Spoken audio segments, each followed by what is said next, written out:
Good evening, everyone. I'll call the meeting to order. And I would ask if anyone's recording, would they make it known? Thank you. First item of business is agendas on the front table if anyone needs one.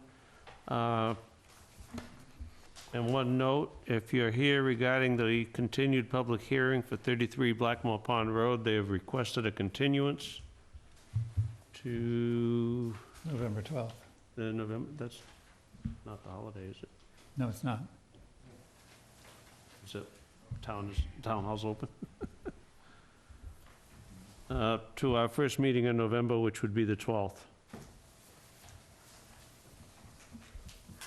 Go ahead and check on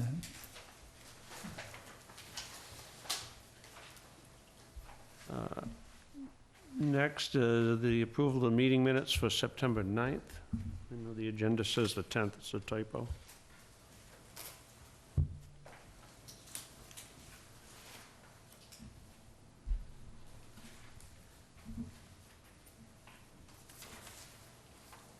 You've had a chance to review them.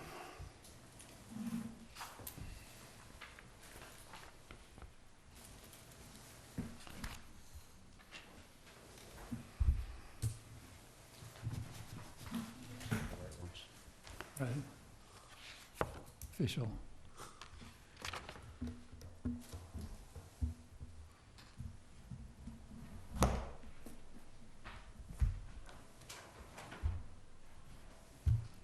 Anyone care to? Entertain a motion to accept the minutes for, Mr. Chairman, excuse me. I would like to write in the last sentence of page 5 that I propose changing the definition of building height to be consistent with the current 9th edition of the state building code.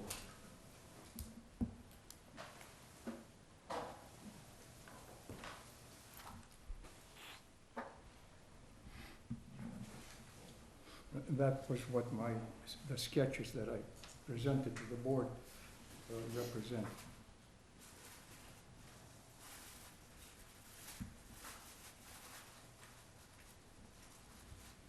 Ninth edition of the state? State building code, yes. Which is based on the 2015 edition of the International Building Code and the 2015 edition of the International Residential Code.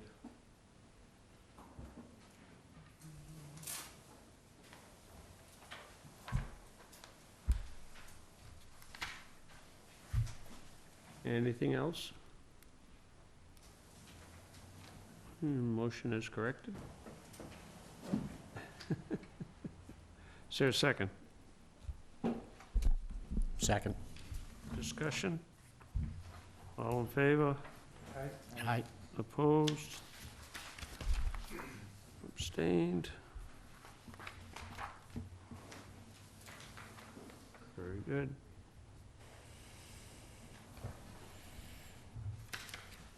I took care of the 2 procedural items on the A&Rs. Next item is the Agawam Mill Pond public access.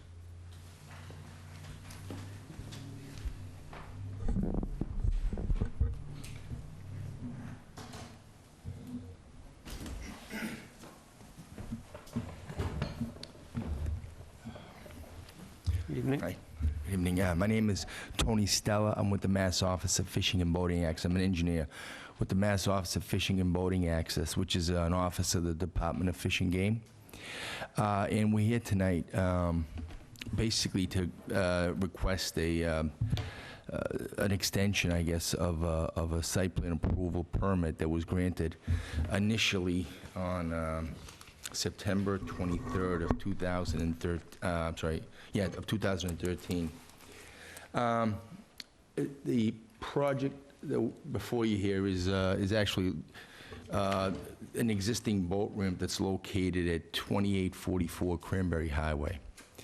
The site itself is about a 1.4 acre site. It's presently a gravel ramp.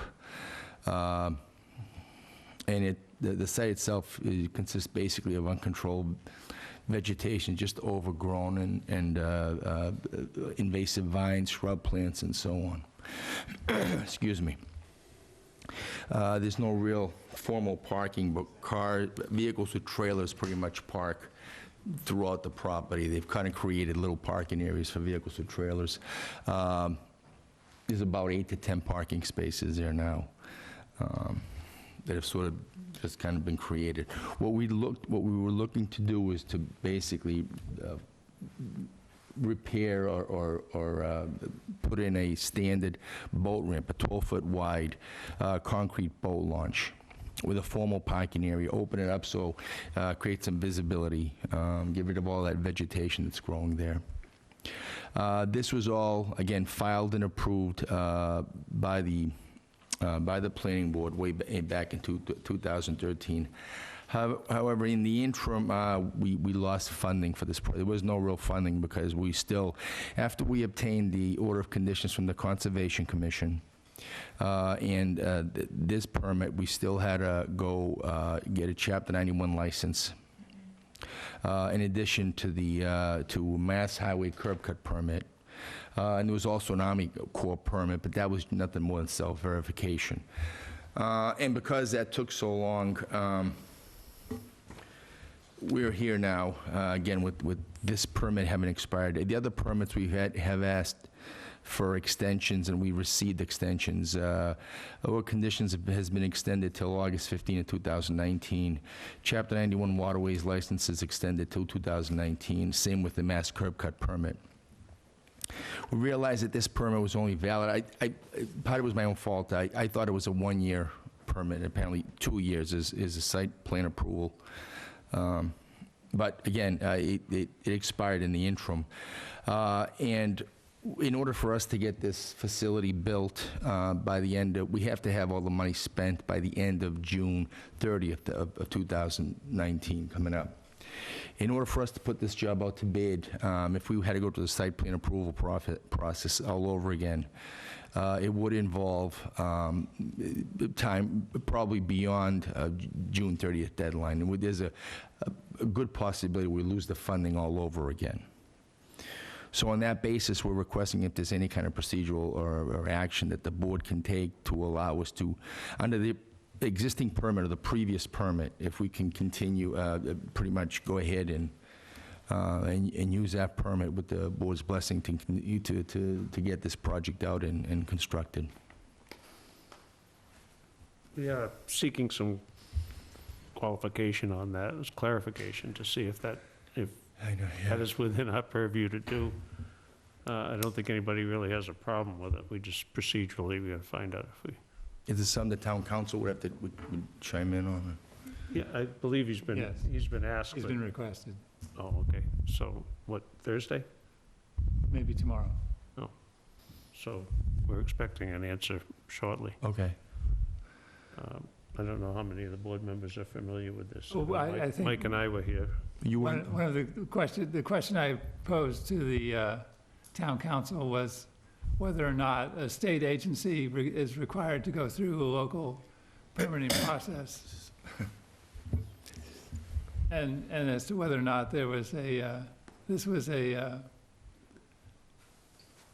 pro forma kind of action. if I can, Because the state, the wetlands permit is a state permit. Chapter 91 is a state permit. The only local permit was the site plan review. the land is owned by the state. It's owned by the Department of Fish and Game. It's actually maintained by the Division of Marine Fish and Wildlife. This is the only time I can think of that we've had to go before a town for site plan approval. We don't build buildings, we just do the ramps, fishing piers, things of that type. And we typically don't, even for the parking, we don't really are required anyway. In the past, we haven't been required to go before planning boards. This one here, what had happened was when I had met initially with Dave Pichette on site, at the time, the planning agent was Mr. Charbonneau, I believe his name was. Mhm. And he basically outlined that we were required to file, and that's what brought us to this point, I guess.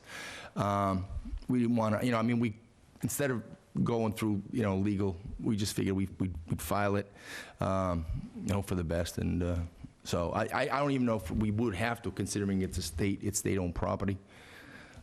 So, That's where you have already gone through site plan review and made, right, we've already gone through, right. I don't foresee any changes being made, so just procedurally, I don't want to leave you in a position where your work could be challenged and held up. So, No, I appreciate that.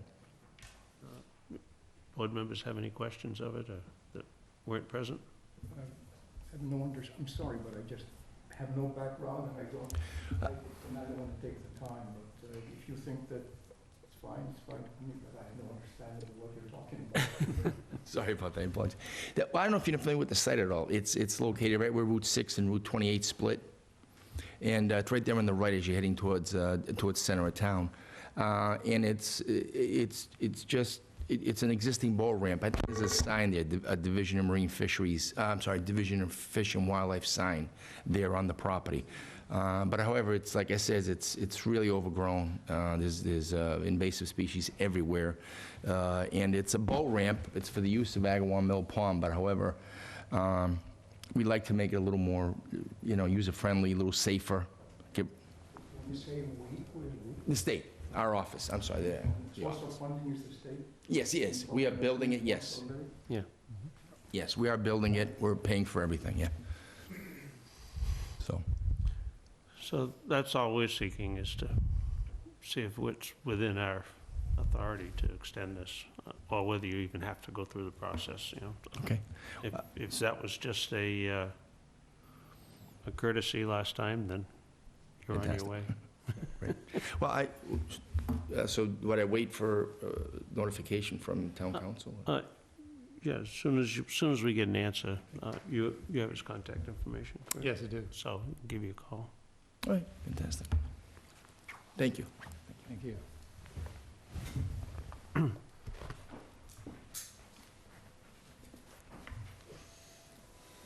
Next is a request from Bay Point for a partial release of the tripartite agreement. You all have a copy of Charlie's review. How you doing? Chris Reynolds from Bay Point. This is the first of this process of doing the tri-party agreement and the first release. Just responding to a couple of, what we did there was we've done stump removal, tree cutting, tree clearing, stump removal, and loom removal.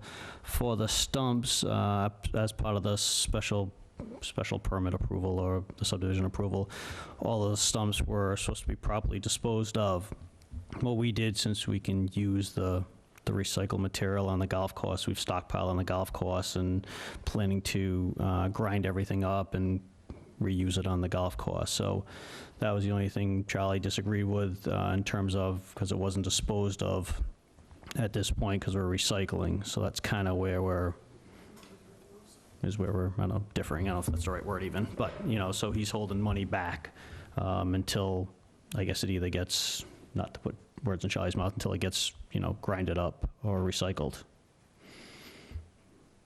Would you want to share some light on your report, John? Well, the original estimate did say that the debris that was cleared was to be disposed of. It's simply stockpiled right now. There are, I don't know, a couple dozen pretty good-sized logs that are probably 12 to 15 feet long and 18 inches in diameter, stacked up, along with a pretty good-sized brush pile. There's been a lot of wood chips, which are stacked in various piles along Cahoon Road, the old Cahoon Road, which is fine. That's obviously usable in their present state. But unless the chipping is done of all of the brush that's piled up and the logs are chipped or somehow disposed of, I don't see that they've been disposed of off-site, which is what their initial proposal said. So that's why I recommended that only 50% of what they asked for be released at this time. Because the site's been cleared, there's no question about that. It's just a matter of, they dumped it from one place to another. And It's it's still potential, within the it's a phase 2 of the potential project. eyesore, basically. What's that? It's gonna be a potential eyesore, the way it is now. Well, the Disposal issue is that issue. if it doesn't get chipped up or doesn't get disposed of off the site, then it becomes a part of something else that isn't really accounted for at this point. And the erosion control you mentioned? The only thing about that was that I don't have a way of measuring the amount of erosion control that was set there.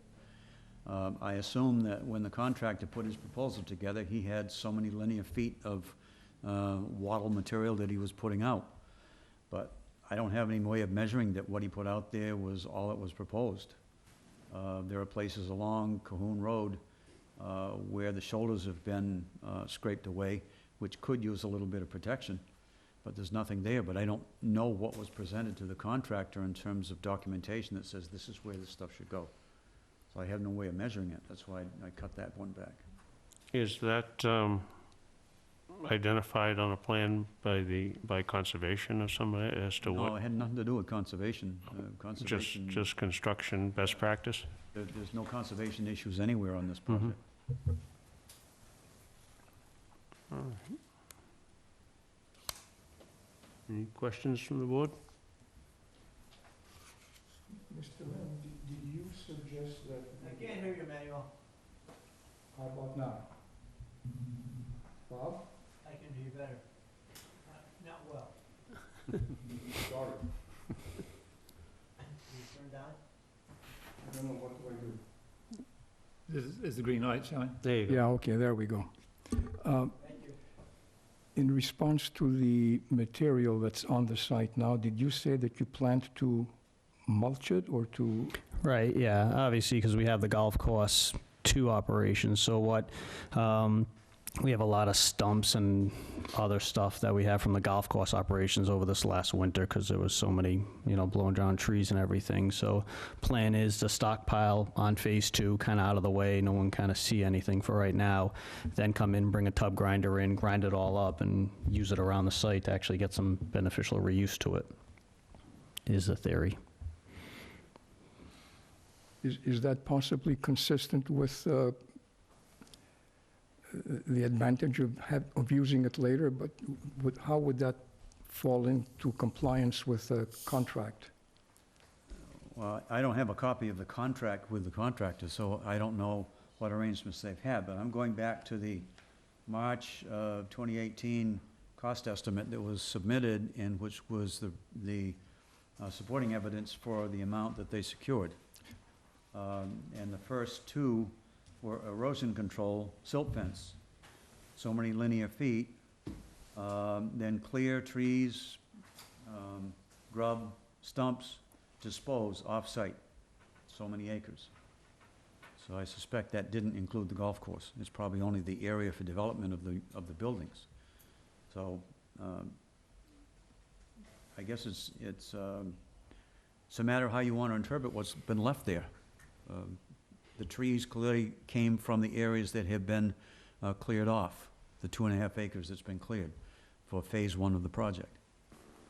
So if you say it's okay to leave the logs there in part of phase 2, which was a part of the special permit, then that's a vote you'll have to take. In my view, leaving them there at this point and requesting the full amount that was in their estimate is not consistent. That's what I meant, Charlie. Was it consistent with the agreement, and you're saying it's To not? the best that I can tell, just from the documentation I have, no, and that's why I suggested 50%. Leaving them there now still present a disposal cost in my mind, so. What they were asking for was about $24,000. Instead of the $4,200 for erosion control, my recommendation was $2,100 for clearing trees, grubbing stumps, disposing off-site. The original estimate was $20,000. I recommended $10,000.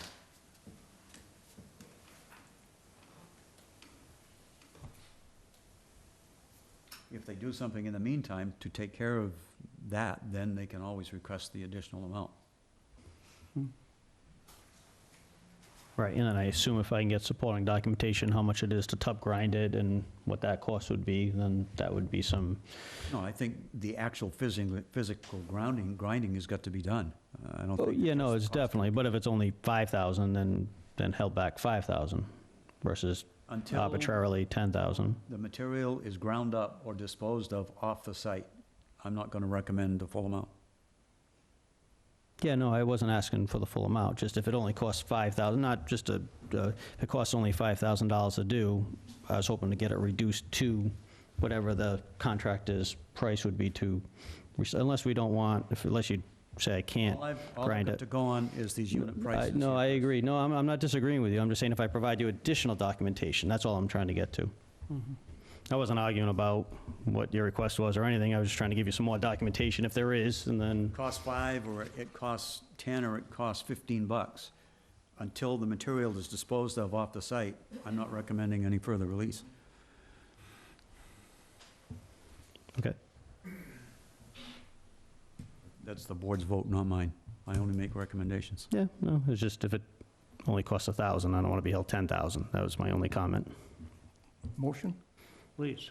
I'd like to move that we act in accordance with the recommendation of Mr. Rowley to release $2,115 for the erosion control, $10,000 for the clearing of trees, grubbing, stumps, and disposal off-site. Motion, we have a second? Second. Discussion? All in favor? Aye. Opposed? Abstained? So moved. Thank you. How does that work now? Is there something physical that you give to me so then I can give it to the bank? I ask inquisitively. There should be a document. Should be a release that document, releases the yeah. funds. It comes out of Mr.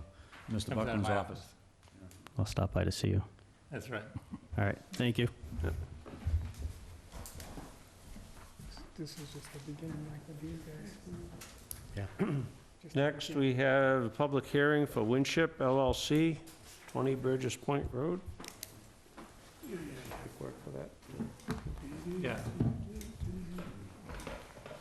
Green cards have all been squared away. Yeah. Green cards.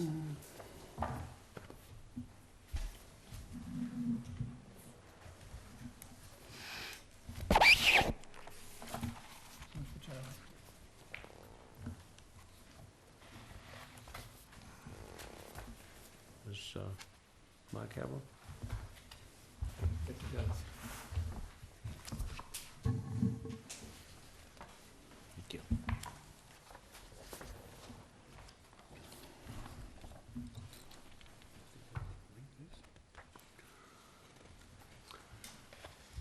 Good evening. Good evening, how are you tonight? All right.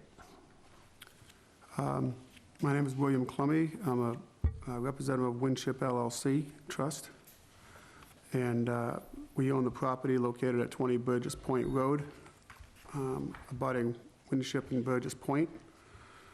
2 years ago, or 3 years ago now, we applied for a RDA with the Conservation Commission to cut the trees down on the lot. We went for an IDA, it was approved. A copy of that was included in here. Last year, we went back. The first time we went to the Conservation Commission, we did not include stumping of the lot. So we went back again last fall and asked for a IDA to stump the lot, and that was also approved. In the time from then to now, we were contacted by the manager of inspectional services, I guess, Dave. And he had informed me, this was probably back in May, that there was a special permit that was required when we did the cutting of the lot. So I spoke with Dave, and he told me what I had to do. I submitted a copy of the application for the special permit that's attached. I include this cover letter that basically explains the situation. I have the deed for the property, a plot plan that I gave you a couple of copies of, the clearing map, GIS plot plan, the USGS site locus map from the IDAs, the FEMA map, the NHESP map, and certified abutter information that was required. So we submitted everything that we needed. We own the 5.5 acres of land on the property. We own the property abutting this 18 Winship. And we wanted to clear the land so we could see what it actually looked like.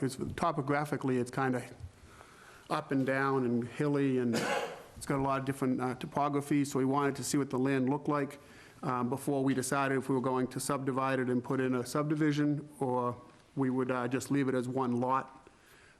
We have an agricultural farm up in Mansfield, Mass, that we have a horse farm and such, that we thought maybe we'd use this land and move some of the horses down here instead. We just haven't decided yet.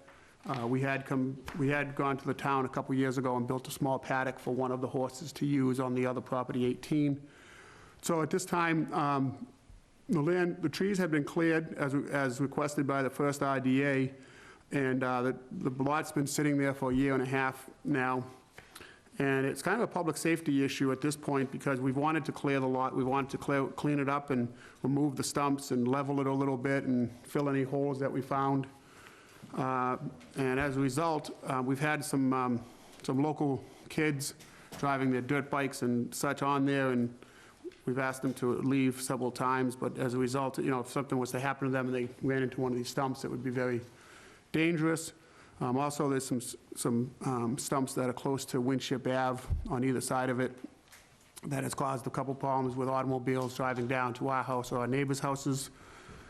And we've had a lot of conversations with some of our neighbors that they'd like to see the lot cleaned up. So we're just here to ask your permission to clean up the lot, and then decide how we're going to develop it. Whether it's going to be 3 or 4 house lots, or if it's going to be one big house lot with a building and a farm, a barn and paddocks or whatever. And that's all.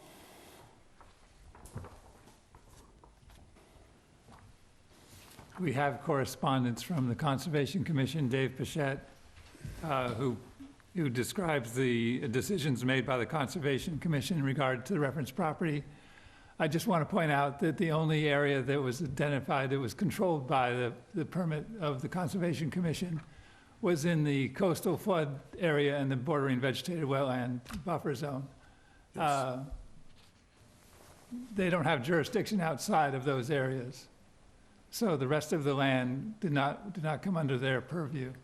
Right, if you look on your map under attachment 4, it kind of shows you where that area is. Which page? Attachment 4, they're all labeled at the top. If you go to attachment 4, it's a nice map of the area, and that actually shows you the land subject to coastal storm flowage, is what we had to provide to the conservation. So when we went to the conservation, we had to go to them, particularly for that area, not for the rest of the area. The rest of the area was not under the jurisdiction, as Ken just pointed out. And we met all of their requirements for we still have all the hay bales and such. We need to redo those. We would redo those. We're going to have to put in a new line of hay bales in that area before we proceeded to do the work. And our expectation is to remove the stumps and backfill whatever holes there are with the material on site, and remove all material from the site. We're not going to leave anything on the site. We're going to take it all off.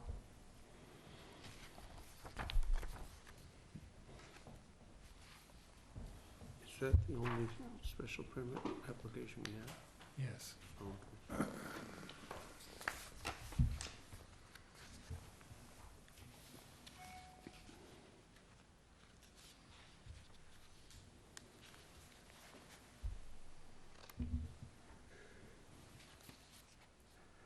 So in your application, you're not seeking a specific use or? No, we haven't decided. We understand that if we wanted to put a subdivision in, we need to come back and do a whole subdivision plan if we needed to do that. Whether or not we break it out into 3 house lots. We've had a couple of different engineers look at it to see what that might look like, but we haven't made that decision yet because we're still considering whether or not we just want to put a single-family home on it. As I had mentioned, our family has horses, and we may just want to put a single-family farmhouse with a barn and some paddocks, which as you can guess, having horses on the property, you wouldn't want any, well, first of all, you don't want trees in the paddocks, and secondly, you don't obviously want stumps or anything that the horse could trip on.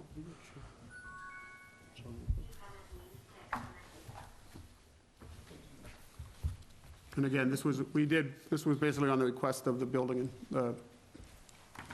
Dave Regina, the building inspector.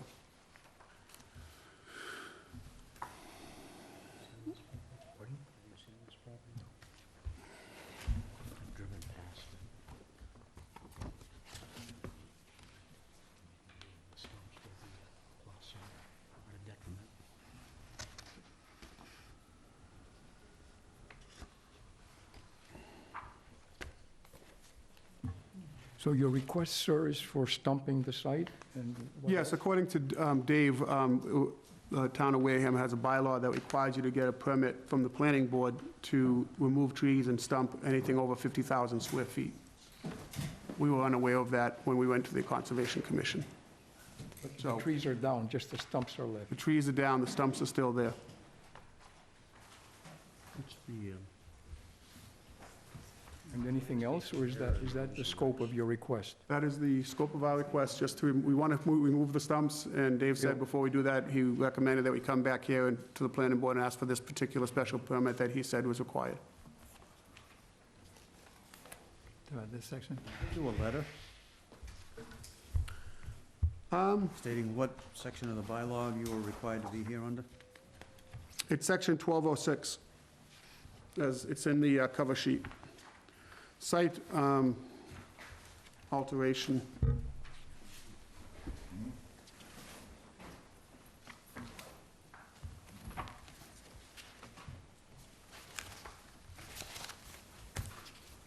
It's Article 12, Performance Standards.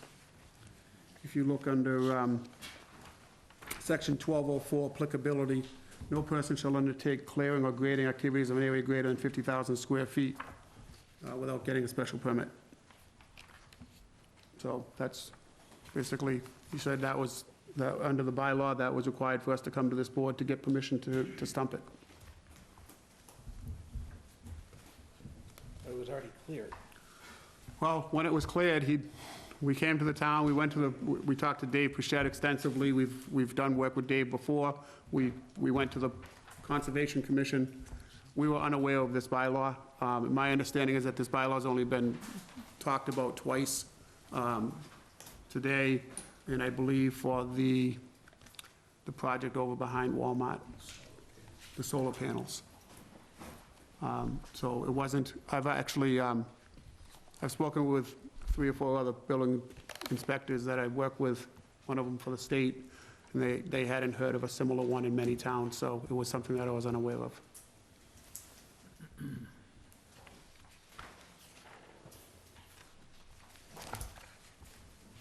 any questions from the board?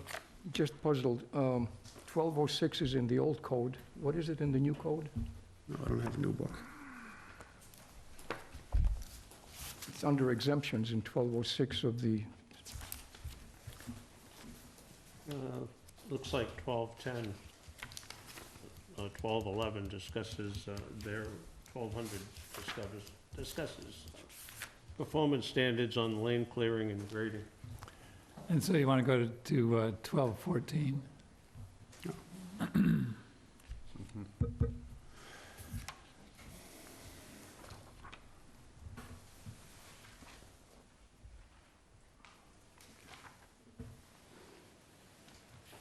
it's 1216.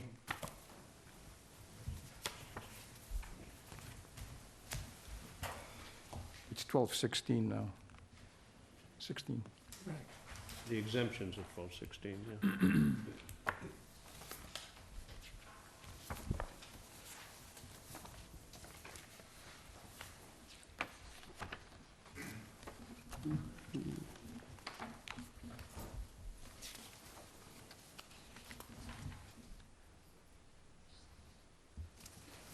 Sorry.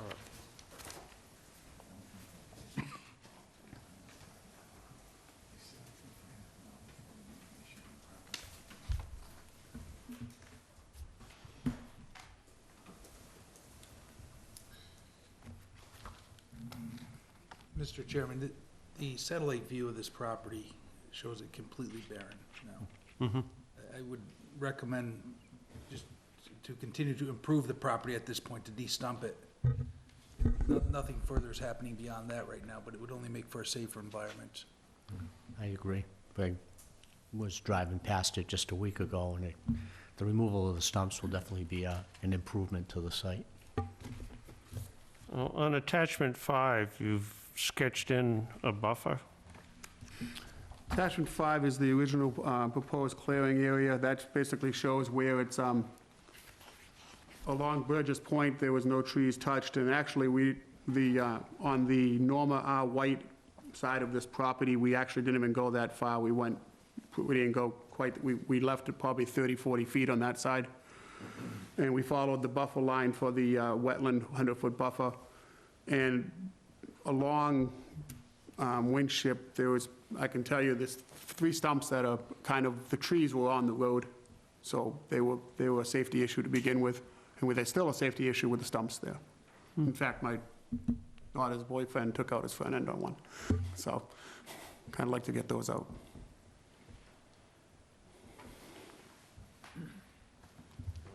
Well, I think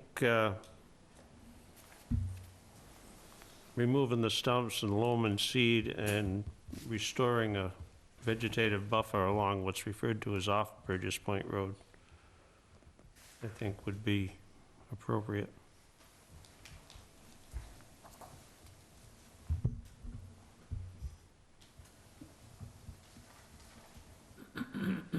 In my mind, I don't know how the rest of the board feels. And this is a public hearing. If somebody wants to address the board, we'd be, I live please come forward and identify yourself for the record. Mr. Chairman, just make one comment before we continue. It's a public hearing. People are obviously allowed to have their opinion or their comments about the work at hand.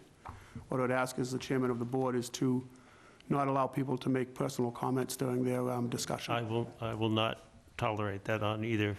Thank you. Hi, Bruce Marcel. I live at 36. Please sit down so the microphone will pick you up. Okay. Yeah, I live at 36 Burgess Point Road. I've been driving by that for a year and a half now, and it's a wasteland, and it's a shame that it hasn't been stumped before this. I completely agree that this needs to be done, and I'm happy that the board hopefully will decide in that direction. Mr. Clemmy is a rough and tumble guy. He's a great guy, but he has very good taste in terms of landscaping and home building. And so I would totally support this being done. Thank you. Is that He's going to clarify his car, that was off the tumble. What?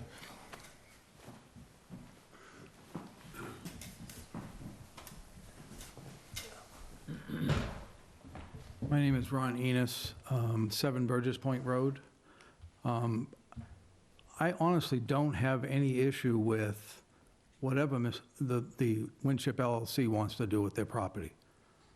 I just want it to conform with the performance standards that we have in the town. We've spent a lot of time in this town getting performance standards so that we can protect the, I'll read it right from the performance standards.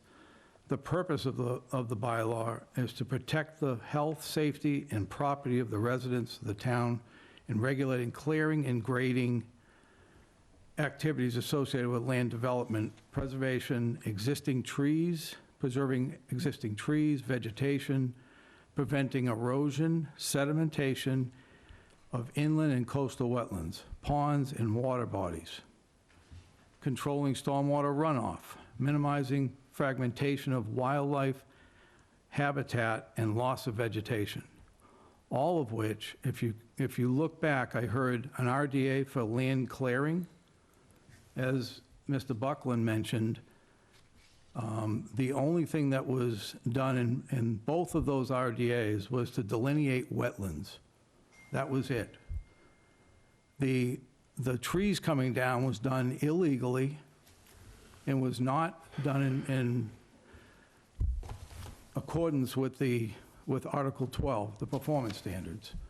So the land is in a state of disarray, and the way it is because it was done illegally and held up all of this time.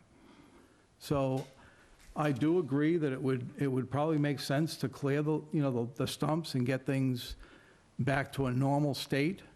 My concern is that, how is that going to be done? The buffer that was along Burgess Point Road, because of the way it was done, completely came down in the windstorms because there was no protection for it. I believe that if we're going to be, several of the things that need to be considered here are replacing that 60-foot buffer along Burgess Point Road and replanting it after we've pulled all of that out. Secondly, refurbishing the 20-foot buffer along the Winship side, which is off Burgess Point on the map. But one of the things that this board has the ability to do so that some non-invasive species does not be put back in place, which is what a lot of the residents in the area are concerned with, but also the Mass Audubon has been very vocal lately about this, so that in 12.17.1, this board has the ability to order a survey to be done of the property so that we understand what species was taken out of the property. That person would be someone that's certified and has the credentials to tell this board the size of the tree, the type of tree that was indigenous here, and that those particular species be put back in place in order to ensure that some other species goes into this property that is not going to be, that's invasive, that's going to create more problems for us. I believe the size of the trees should be appropriate to what was taken down, as opposed to just, okay, we're going to put in a couple of 5-foot trees here and there. That's unacceptable in my mind, because this needs to be done correctly. This is one of the higher-end areas of town. The people there care about their properties. If you drive through there, you'll see the properties are very well taken care of. And, we want to continue to have it that way. I don't have any problem with whatever the Bill Clemmy and his LLC would like to do with the property. I don't really care. That's their property. They can do what they want with it. But I just want to be sure that we're doing things correctly by ordering a survey so that we're protecting the area the way it's supposed to be protected.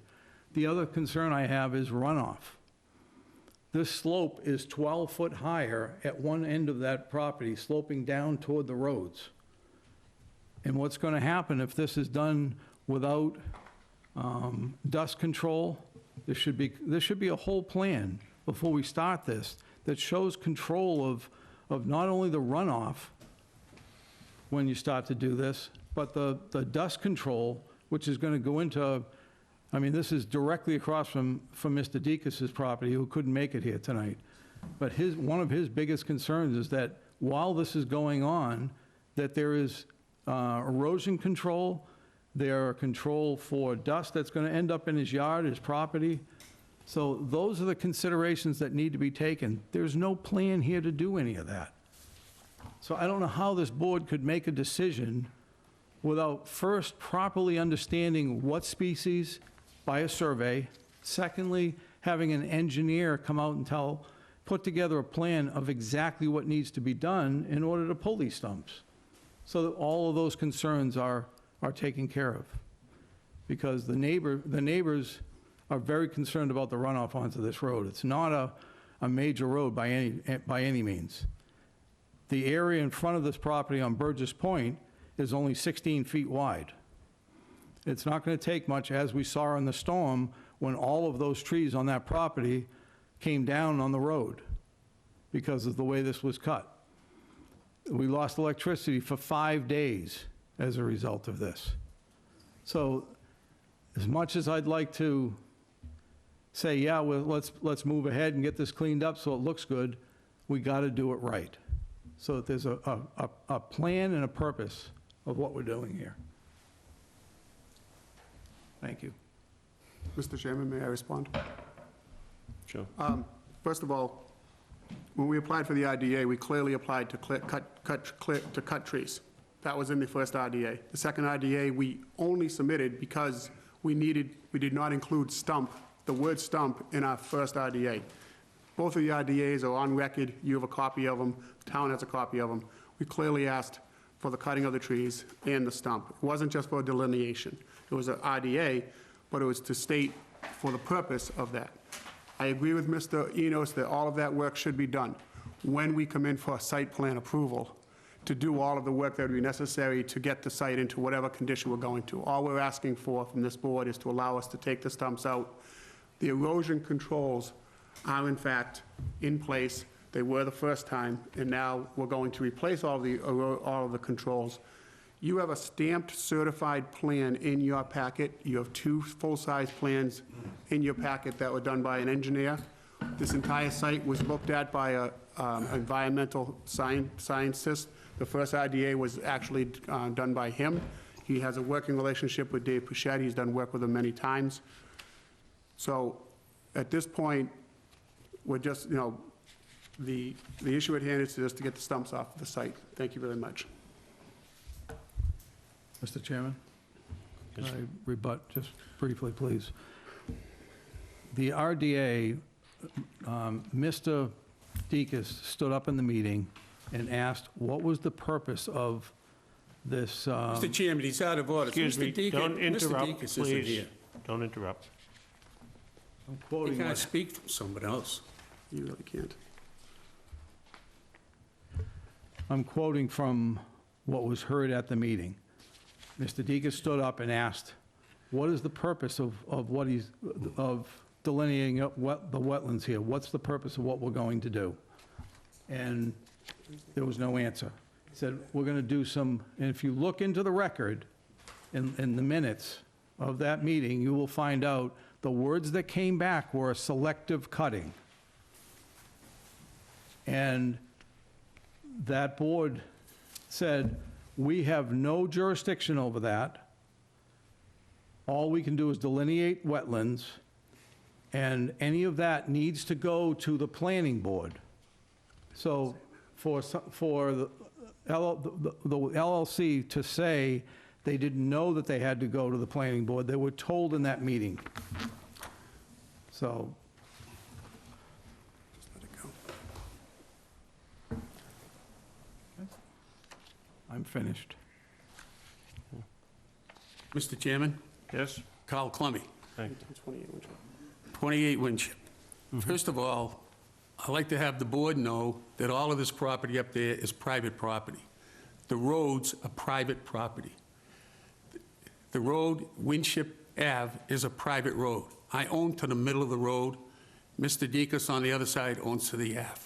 There's no jurisdiction with these people that are here now speaking. That's a private road. They live a quarter of a mile away from this piece of land. A year ago, when I got my permit, I put in, and I can prove it, with the planning, not the planning board, the building inspector, and also the conservation. I was going ahead to move it a year and a half ago to clear this lot, until these gentlemen, these people that live a quarter of a mile up the road decided they were going to take us on. For what reason? We have no reason. We pay our taxes and we pay our bills, and we got a beautiful family. And they've been picking on it for the last year and a half, and it's got to stop, Mr. Chairman. We're here tonight to get a permit to finish the job.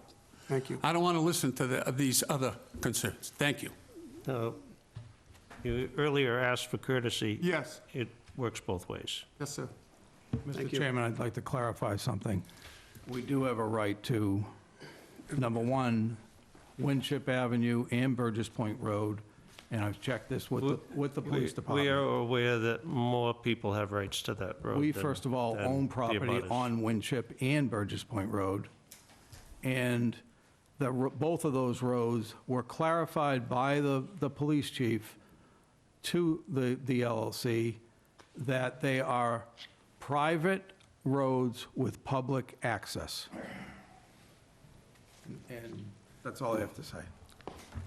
I just hope this board does the right thing to make sure that we have all the provisions in place so that this doesn't become a mess down there while stumps are being pulled.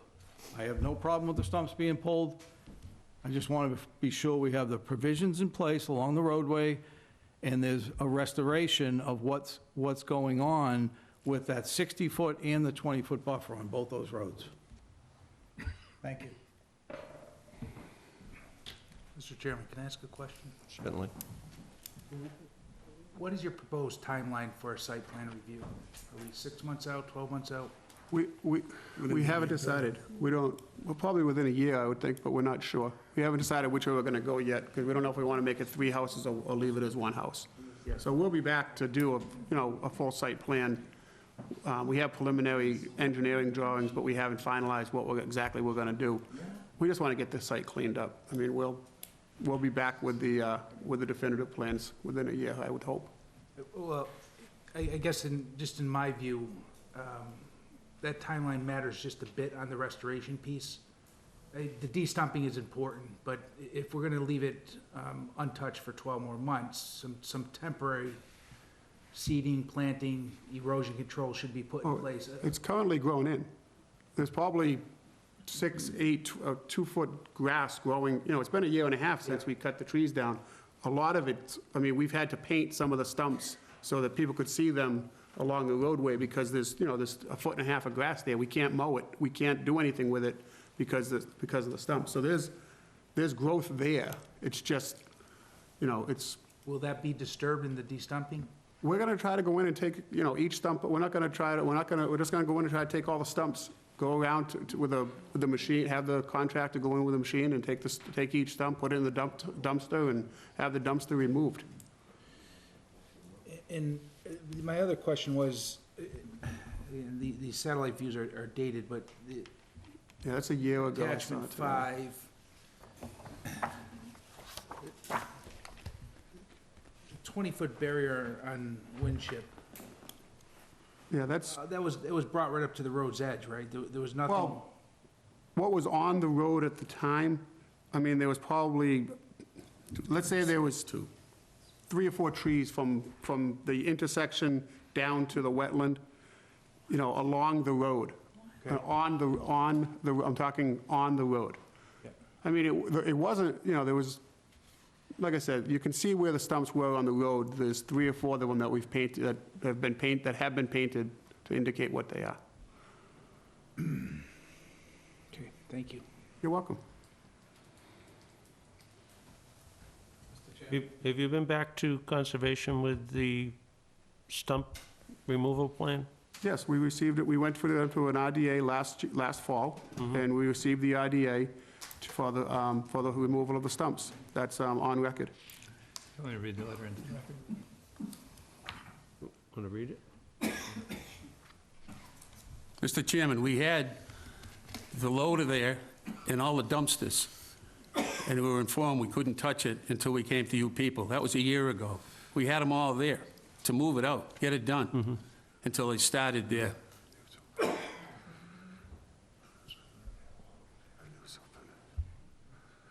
Yeah, I have a copy of the RDA here. I mean, I can read the 2 terms if you want to hear them.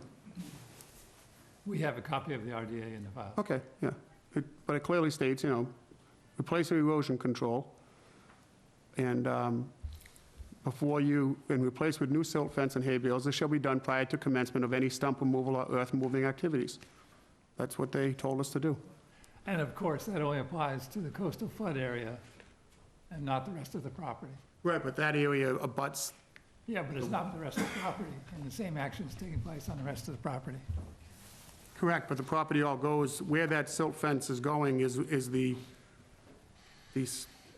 lower section of, anything that's gonna happen there is going to go into those hay bales. A little valley there. You've been there. It's a little valley, and that's all where it goes, Yeah. where all the hay bales are. The hay bales is what's gonna stop. You talk about any erosion or silt, it's all going towards that way. even from the road, it kind of, it goes towards that way. That's the low spot on the property. You can see the elevations on the plan. I mean, that's what it is. Mr. Chairman?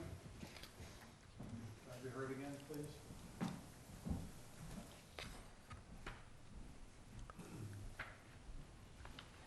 It's got to stop, Mr. Chairman. Come on. Public hearing has much right to speak as you do, Well, sir. if it concerns to it, Okay, you know. just let them, We can determine.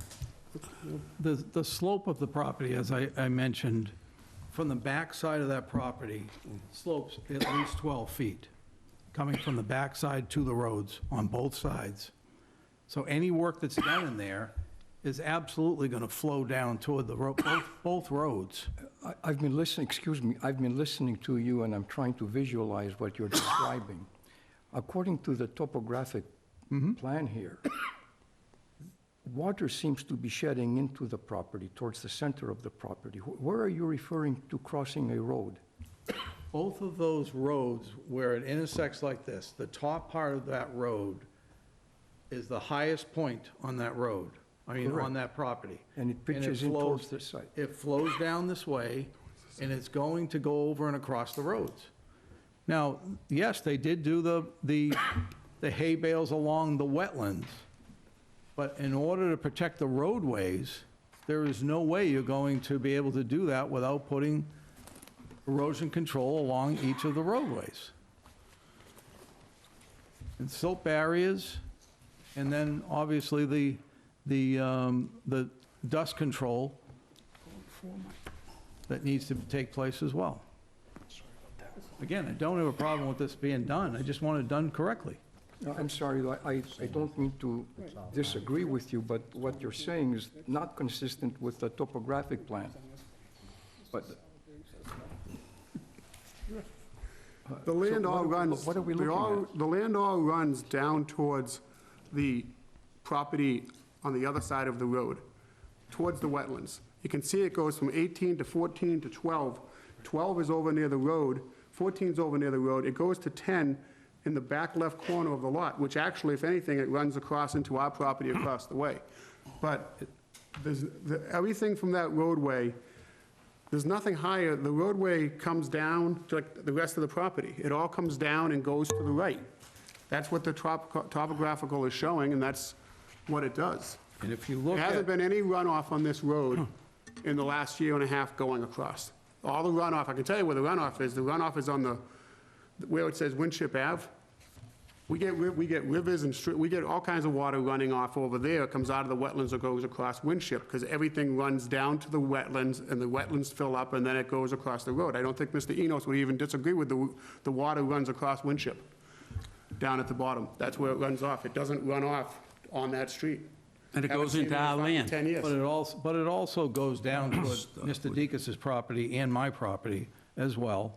Not on the road. And, you know, most importantly, running down toward Mr. Deacus's property and his driveway going into his house.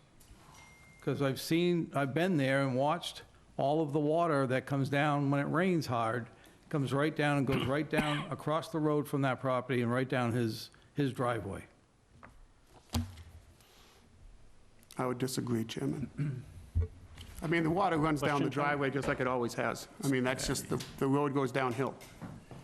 I would ask, Mr. Chairman, I would ask that the board take a ride down there and see how that all, that's the only way you're gonna get a true picture. Mr. Chairman, can I be heard again? 1 minute, please. Charlie, do you have any insight there?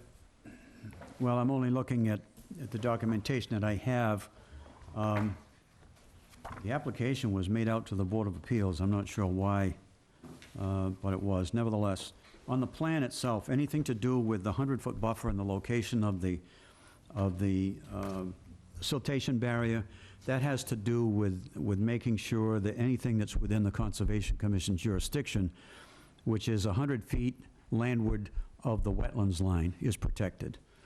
So without having heard any of the testimony at the Conservation Commission hearing and just looking at the plan, these plans were prepared, in my opinion, for the purpose of defining that wetlands line and defining the 100-foot buffer, which is where they put the buffer, where they put the siltation control. So if that's in place, then that aspect of the plan in terms of the order of conditions or the RDA that they did seems to be satisfied. However, in looking at the various sections of the bylaw which deal with land clearing, I think that there's a lot to be desired in terms of information that you don't have at this point. There's one thing that I notice here, and I'm not sure of the section because my version is a 2016 version. I don't have a 2018 version. But wherever the review standards are in that new version, there's one that says applicants shall submit a response from the Massachusetts Historical Commission regarding the potential for archaeological and historic resources in the site. The minute you start ripping stumps out, whatever evidence there would have been of a historical nature, knowing the history of the town and so forth, would potentially be destroyed. There's nothing here on this plan that shows you what the proposed contours are going to be, although they've stated that they intend to fill holes here and there. But without a final grading plan, you can't tell where that's going to be. So it seems to me that the information that you have is incomplete, and that my recommendation would be you not give an approval on this until you get the information that's required under the bylaw. Mr. Chairman, just in regards to the topographical, we don't plan on changing any of the topographical. We plan on removing stumps and filling the holes and leaving the grade the way that it is. We're not doing any earth removal. We're not doing any buildup of earth. All we're doing is removing stumps. This is the topographical today that was engineered, and we expect it to be the same when we're done. There'll be whatever there was a hole, we'll fill it in. So I think the topographical is not going to change. When was the topography done, Mr. Clemming? It was done in 2015, and again in 2018, the engineer looked at it again. Where is that in the information? That is attachment 4, sir. That's the certified registered plan. Well, that plan is stamped October of 2015. That's when we first went for the IDA. So the topography hasn't changed, and You say that he looked at it again. What else did he do?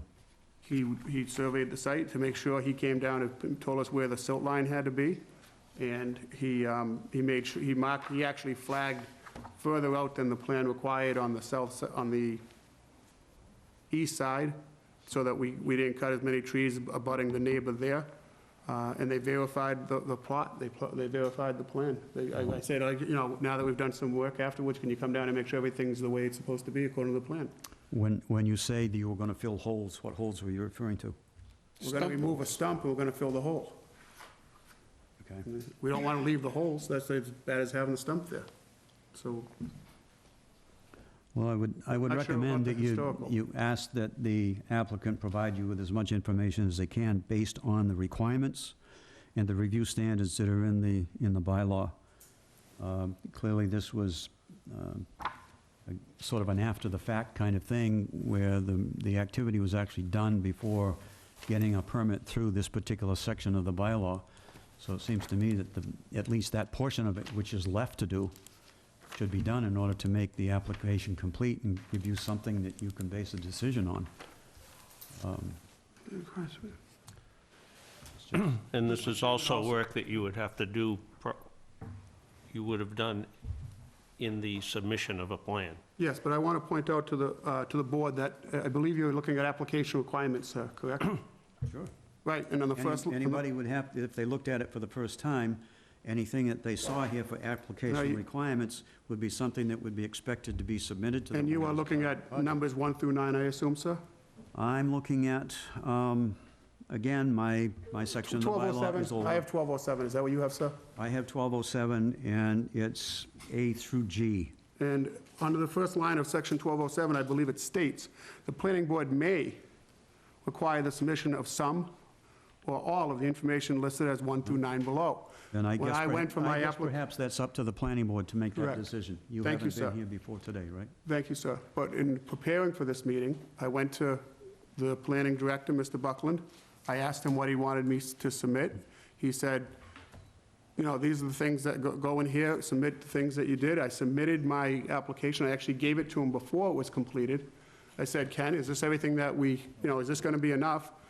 And I remember being told that there was more that we needed, and I went through everything here. We submitted everything that we gave you, everything that we had given the Conservation Commission. which, you know, some of that isn't required here. It's not part of your list, but we said we'll just give you all the information we have at our disposal. So I would ask that the board please act on this tonight so we can move forward. And, you know, I think I don't know what is of significance here that would delay this decision for information other than what we have provided tonight. Thank you. Mr. Chairman, can I speak? Yes, sir. I think it's a great idea. Once again, re-identify, so. Bruce Marcel, 36 Burgess Point Road.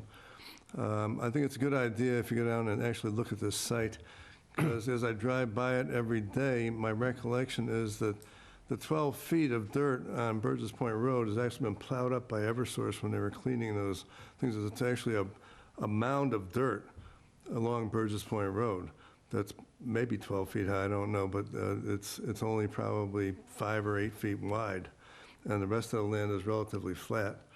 I don't know what the topography looks like, but I don't think that's included. The second issue is I've chopped down, or had at least 20 trees chopped down on my property, and I remember that those folks down the road had at least 50 or 60 trees chopped down, and I've never been asked to look, get an engineer in to see what species are going to be replaced. So I don't know if that's a valid comment or not, but I'm just bringing it up.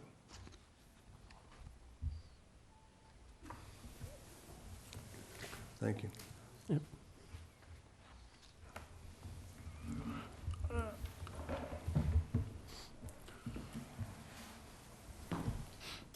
Any questions? The holes that you're gonna fill once the stumps are removed, you're bringing in material to fill those holes? If it's needed. If it's needed, I mean, I'm hoping that we can kind of, you know, Shake use them out. material around it and fill it in that way. And, you Well- know, it might be a little regress, but, you know, the idea is I don't want to do an earth-moving project. I Well, want to go in and do this as cleanly and as easily as possible. I just want to make it safe. I don't really want to, I understand what Level you're it. saying. The reason that I asked that is you also made a statement that you weren't gonna change the topography. Right. So if you're planning on using material that's on site to scrape and fill holes with, then you would be changing the topography. in 5-foot circles, yes. In 5-foot circles, not in a whole, you know, 100-foot swath. You know, we wouldn't be taking the hill, and we wouldn't be taking hills out and moving them and pushing, you know, things like that, so. I But no, ju- valid point. I've been by the property myself, and there is a fair amount of stumps there. Yeah. So I can see where, once they're removed, if you're planning on using on-site material, I think there would be a fair amount of disturbance of the current topography. There is we do have some piles of debris on the property, and if we need to bring a little bit of material in, we could do that, just to do the holes as needed. That wouldn't be an issue.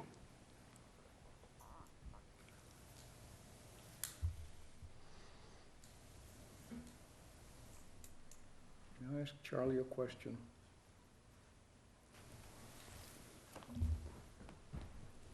I get the impression that filling or removing the stumps and filling the holes would be a move towards site safety. If that were done, Charlie, does it negate any of the other requirements being met? I'm not sure. In terms of safety? No, I'm saying, you correctly mentioned a series of steps that have to be followed and goals met regarding the application requirements. But I'm not hearing that they're asking for more than just removing stumps, which are a safety hazard. That may be the case. I don't know, I haven't seen the site, so I don't know how tall the stumps are. I assume some fairly good-sized equipment's going to have to go in there to pull a stump out. If the trees are any substantial size, it means perhaps an excavator to pull them out. Oh, yeah. That's surface disturbance. The main thing that concerns me would be that section under the standards that requires some sort of a statement from the Mass Historical Commission that says that archaeologically there's no disturbance to the site, or there's nothing there of any importance. That certainly, pulling stumps and going in there with a machine will disrupt that surface to the point where if there are any artifacts there, anything of its significance, it'll be destroyed. Generally, that type of thing is done by a survey, by somebody who's qualified to do that before you do anything. And then they would write a letter and say, no, you're clear, go ahead, do whatever you want to do. And that's one of the reasons why it's in the bylaws, because there are sections of the town that do have that sort of significance with respect to artifacts and ancient things that have been found from place to place. So that's one thing which I think is critically important. There may be other things in here which, since it's after the fact, there isn't much you can do about it. But I would say that that's an important one. Is there, would you know if this is identified by natural heritage at all, or It doesn't come under natural heritage. That's a far separate as- section. as far as this Natural bylaw or heritage- this property? Natural heritage would map it as priority habitat or something for, animal species and that type of thing. That's different than archaeological concerns. But should it be examined on that? We have But you'd be able that to look submitted, at- sir. You have that? Attachment 9 is priority habitats of rare species, estimated habitat of rare wildlife, and certified vernal pools map, Mass GIS, so all of it. This is submitted, this was required when we went to the conservation. Okay. All that's talking about is rare species Yeah. and estimated habitat, doesn't it? I know Nothing that's- to do with archaeological. But that type of review comes up on everything, so this is things that they would have to accomplish prior to any future development there. So that's why I brought it up. Yeah.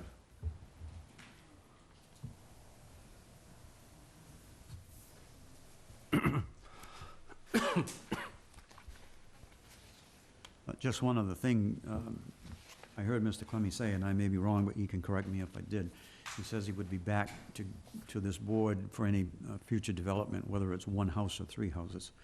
If it's one house, you probably won't ever see it again, because clearly it's a single lot. It's more than the amount of area that you need. It's got frontage, so he could probably pull a permit without ever coming back. Mm-hmm. Even one or two houses, if it's divided and it conforms to zoning in terms of lot size, it probably would be a Form A, and the only thing he'd have to show you would be the perimeters of the lots. There would be no need to show you topography or anything else. So Unless we tried to make a the only subdivision. thing you'd see it under an application would be a subdivision in which he was going to create a street of some sort. Mr. Chairman, may I ask this gentleman, Charlie, a question? You do realize, Charlie, that this application and the zoner panel application is the only one that's ever been in front of this board? You do realize that? I don't know what's Oh, been here and what right. hasn't been. Those are the only two. And we did this work a year and a half ago. I'm not That's I'm not okay, but I saying want that. you to know that as a person. I'm Thank just you. responding to Thank you. something that Mr. Clemmy said in advising the board as their consultant. That's all I'm doing. Thank you. And this bylaw is a result of a previous project being stripped clean with no proposed use and left abandoned in that state. But it had nothing to do with us. But that's why you're It had here. nothing to do with us. Somebody else did something, and the bylaw was created, and that's why you're here. That's how zoning usually happens. That's, Thank you.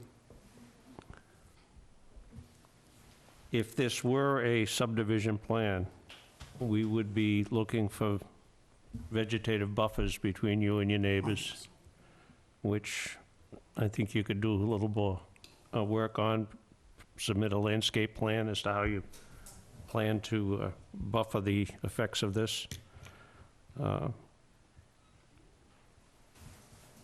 Any other insight? Mr. Chairman, one other question, if I could. My neighbor directly across the street, which was discussed tonight, just sold his last to the Buzzards Bay Coalition. I don't know what they're going to do there, but we're concerned about our land, too. This will minimum come back for houses. That's Minimum not three your, houses. that's not your only neighbor. You have another neighbor on the other side that, They're here. No, we're talking about Yeah, John. thank you. John and Joan. Yeah.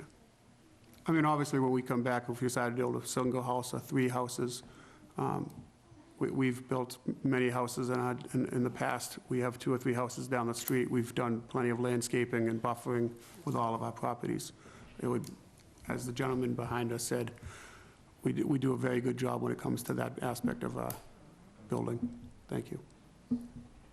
Well, I'd like you to come back with a plan depicting the buffers that you intend to put in, and, Now, or when we do it?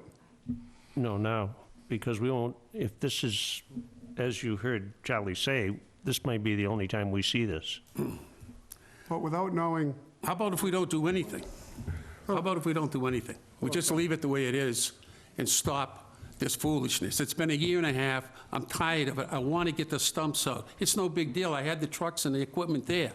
Give us the permit to get it done. If we're going to develop the property, we'll go through the right procedure. We didn't know we had to come in front of you people. And Ken was there, and so wasn't the conservation. They were there putting the hay bales in with us. They were there putting the silk fence up with us. Everybody was there. The police were there. Everybody was there. No one told us we had to come in front of this board.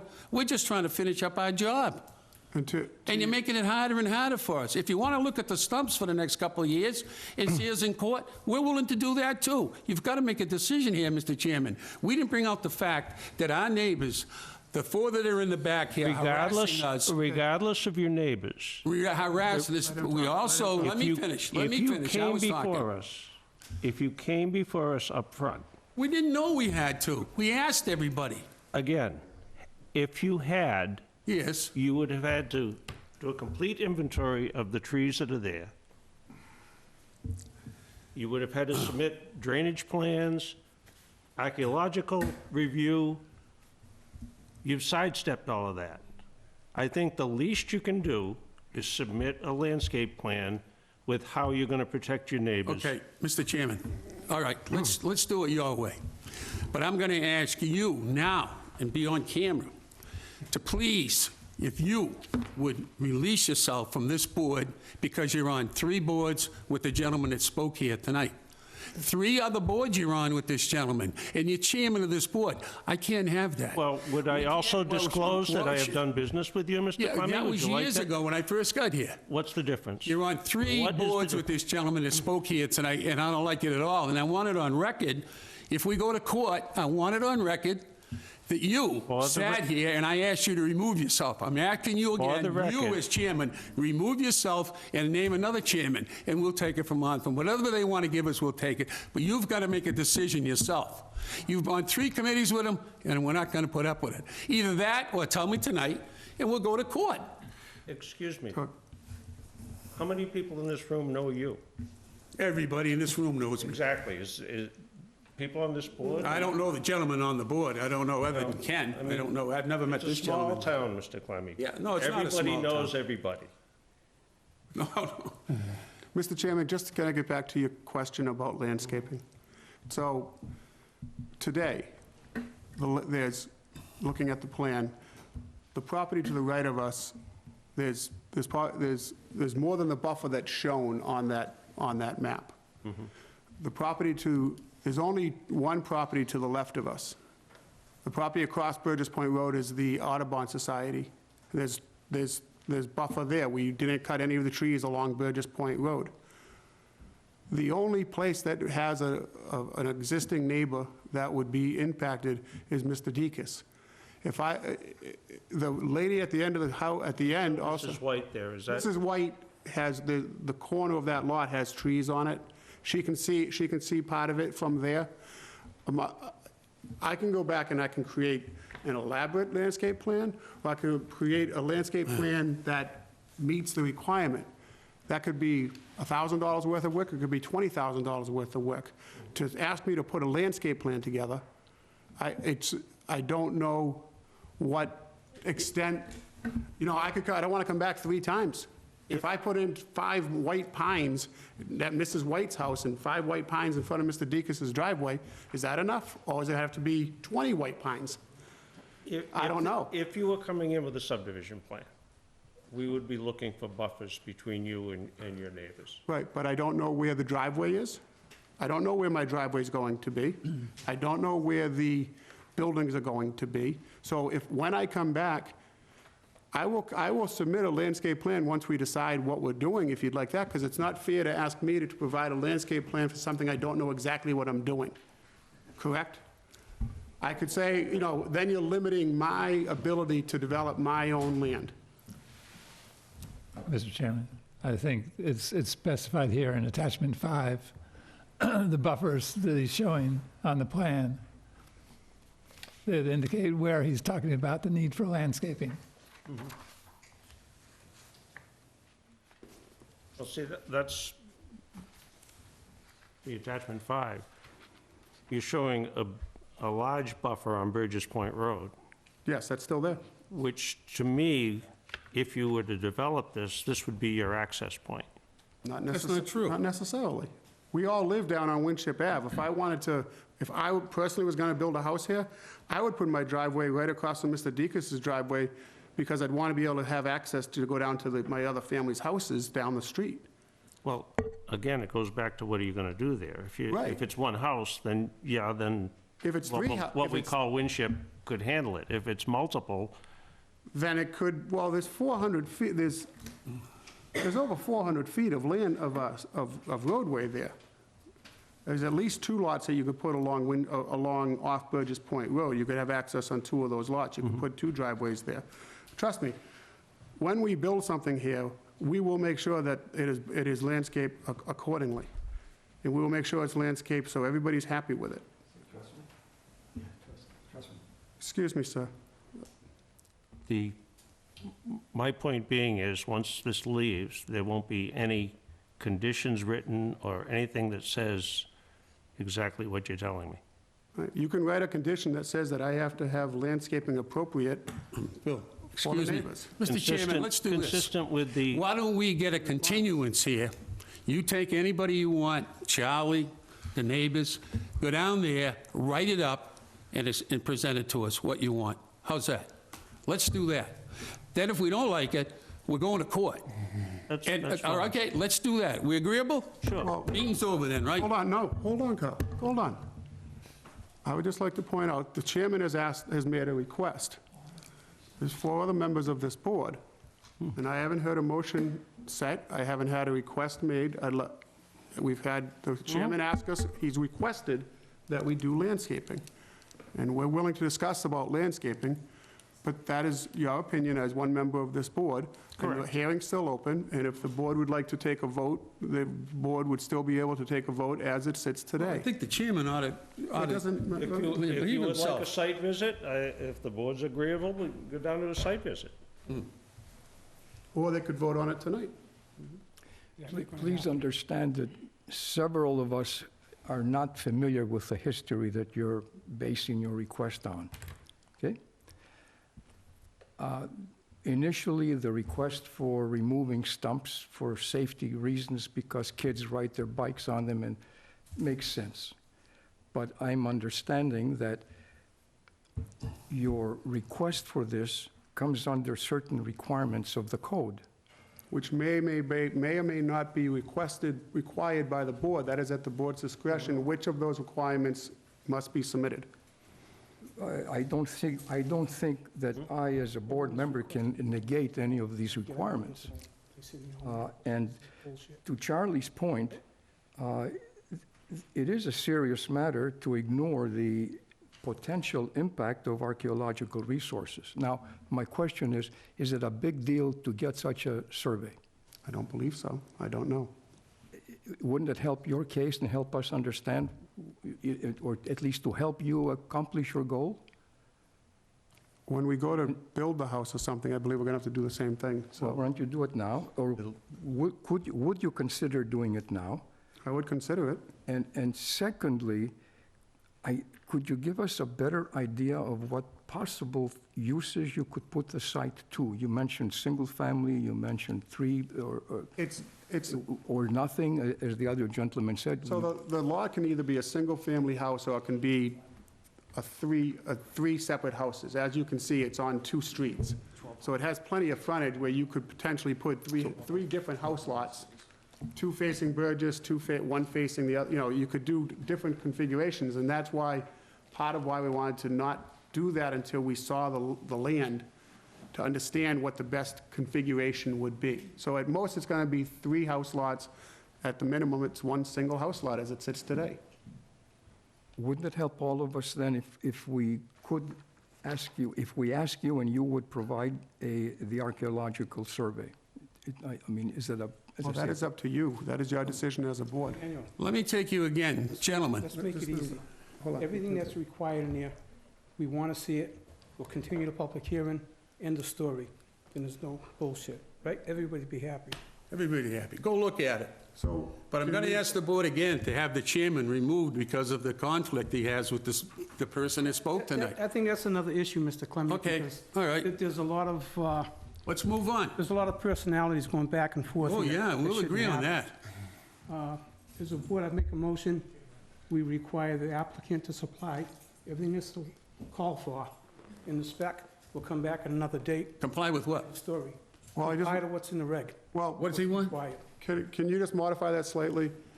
I want to be able to work with Ken to make sure that because I think Ken understands what I'm talking. Right, you want the Ken will information direct you required. what you have to supply. Ken will direct us, right, so there might be things in there that just That's Ken's job, at Ken's discretion, yes. We Thank want you. to see everything that's in there, at Ken's discretion. skipping this, skipping that, trying to pull some sneaky shit. We don't want to see that. And then we'll come back, then we'll discuss it like gentlemen, not back and forth like disgruntled neighbors. Because this has been going on for quite a few years down there. Can't you people get along? Life's too short for this. Nah, it's too short for that. That's my motion. Second? Okay. Let's have a vote, George. Any discussion? Nope. Anybody else?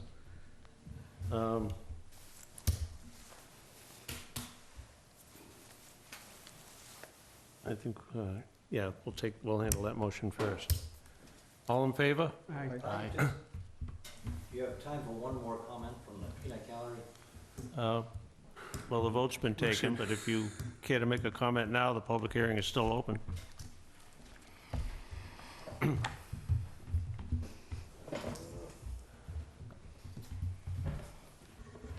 Thank you, Mr. Chairman. My name is David Hurd. I live on Great Neck, and I'm just wondering if these same requirements are imposed upon anyone who's doing any development in Wareham. Are we being fair? Is this done to everybody? Does everybody have to do a historical survey? Everybody who clears 50,000 square feet or more of land area is required to go through this process. So it's 50,000 square feet, so it's just under an acre and a third. Acre and a third, yeah. All right, thank you very much.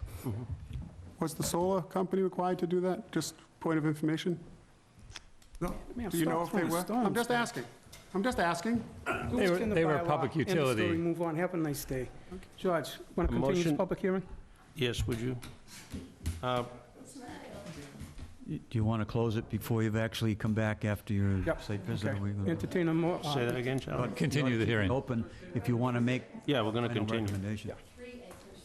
Did Walmart do it? No?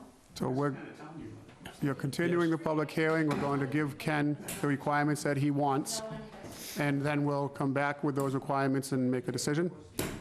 How much time do you think you need to pull that together? When's your next meeting?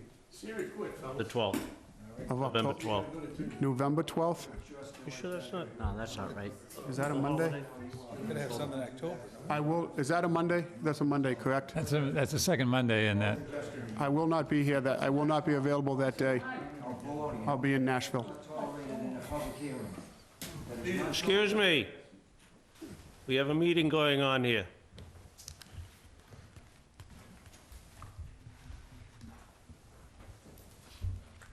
The second Monday of October is... I'm sorry, I skipped over October, but Thank you. what'd you say, you wouldn't be I will not be here in November, on November 12th. I'll be here in October. October 15th? Yes, yes. When do they celebrate Columbus? Wait a second. On the 8th. The 8th is the holiday, and Oh, the okay. 22nd is Ken, the do you think, town meeting. Ken, do you think everything that we can, I just don't know what the timeline is to get that thing from the Historical Society. I suggest November 12th is a more appropriate day than, Okay, the only problem is we're getting closer to winter, and everything will be covered with snow. But I just can't do November 12th. I'm not in the state. Well, the November 26th, are you going to have a, What's the second date in October? That's the Monday after Thanksgiving. Town meeting, Oh. the 29th. I'm back in October, in December. November 26th, November 12th or November 26th are the two dates in November. I know. Do you want We'll us, just go to December then. We'll just go to December. If that's what we have to do, that's what we have to do. want us to put it in for October, and if you can't make No. it, we can continue? No, we can't. No, do it in December. That's fine.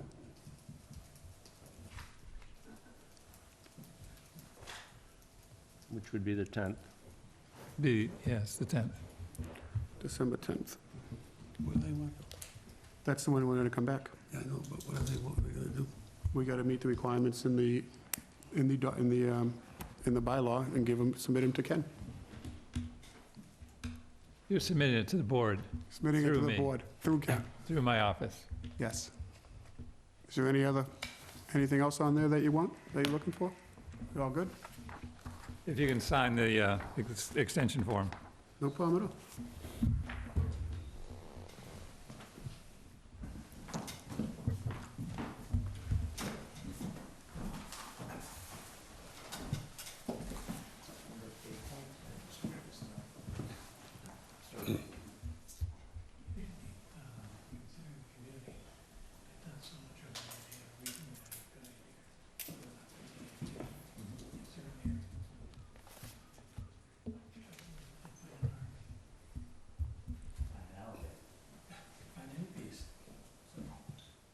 And that was December 10th?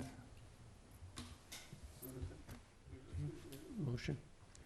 Motion to continue the public hearing to December 10th at 7 o'clock? 7:30. I'm sorry. Yeah, that way we have some time to clear our other stuff up. I think there was a second over here, Judge. Yeah, second. Motion been made and seconded to continue to December 10th. Thank you. All in favor? Aye. Opposed?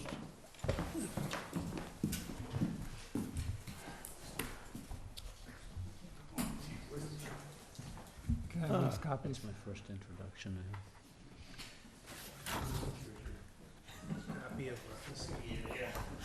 He's the bully. He's gonna- Can I have your copy of the, Just in the plans. Everybody, the more they got, the more they take from. Next, we have the public hearing for, Mr. Chairman, yes? did you take a vote on Mr. Baptiste's motion? Yes, You did? prior to Mr. Mr. Hurd? Hurd standing up.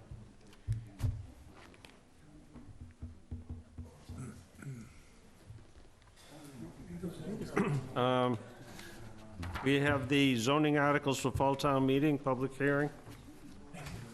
Do we have those as written in the packet?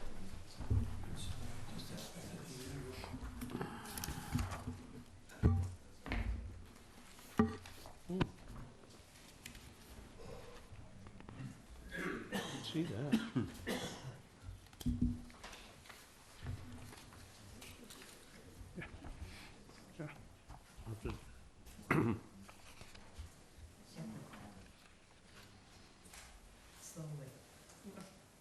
The first is regarding a change in section 530, unregistered motor vehicles. Basically, it adds, identifies boats and trailers to be included in the list of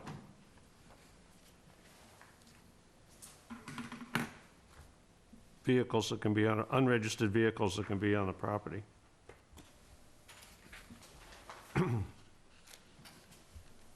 Feels like we've discussed these many times already, but let's, If you want, I can put it up on the screen for those people, if you want, Mr. Chairman. I've seen it, talked about it. if it'd be handy for the folks in the audience, I guess we can do that, yeah. Would that be appropriate? Everybody want to see that? And I guess they'd pick it up on the camera also, so folks at home could see it.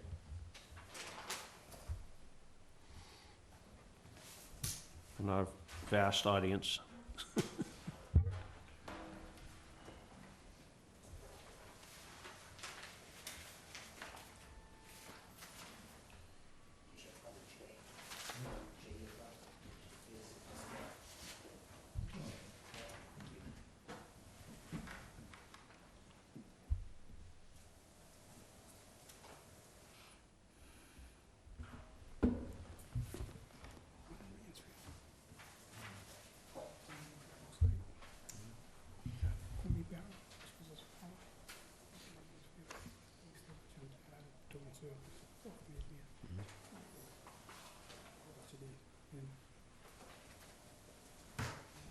His muscles, and I said the name is just a bunch of things he has. I just want to go and go climb, and that's it. What's the date of the next meeting? The next piece of property's gonna be open. I left the USB drive in my computer. Okay. As I said, currently under the ungaraged motor vehicles, no, you're not allowed to have more than one unregistered motor vehicle on your property, and it cannot be in the front of the premises. This proposed change would identify boats and trailers in the same manner. Only one unregistered boat, trailer, or part thereof on the premises, and not in the front yard of any premises within the town, with the exception of businesses duly authorized to be in the business of used boats, trailers, whatever the licensing authority deems appropriate. If you'd like to come up and speak on it.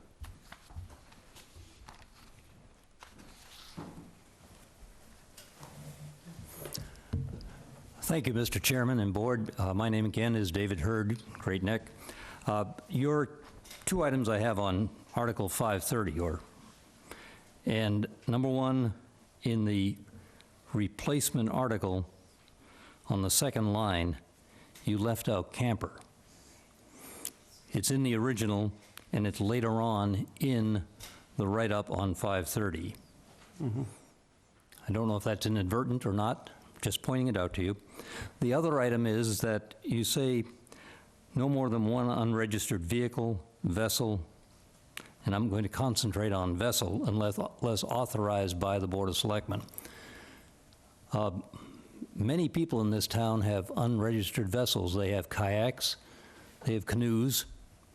You walk along the beaches, or you go by the beaches, and you see numerous kayaks out in front of houses, or sailboats or sunfish.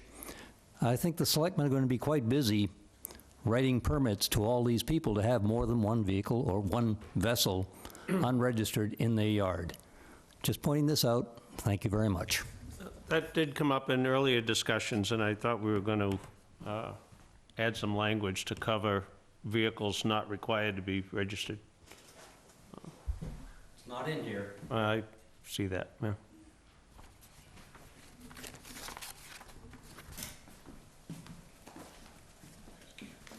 Hey, Jim Manise, Cranberry Highway.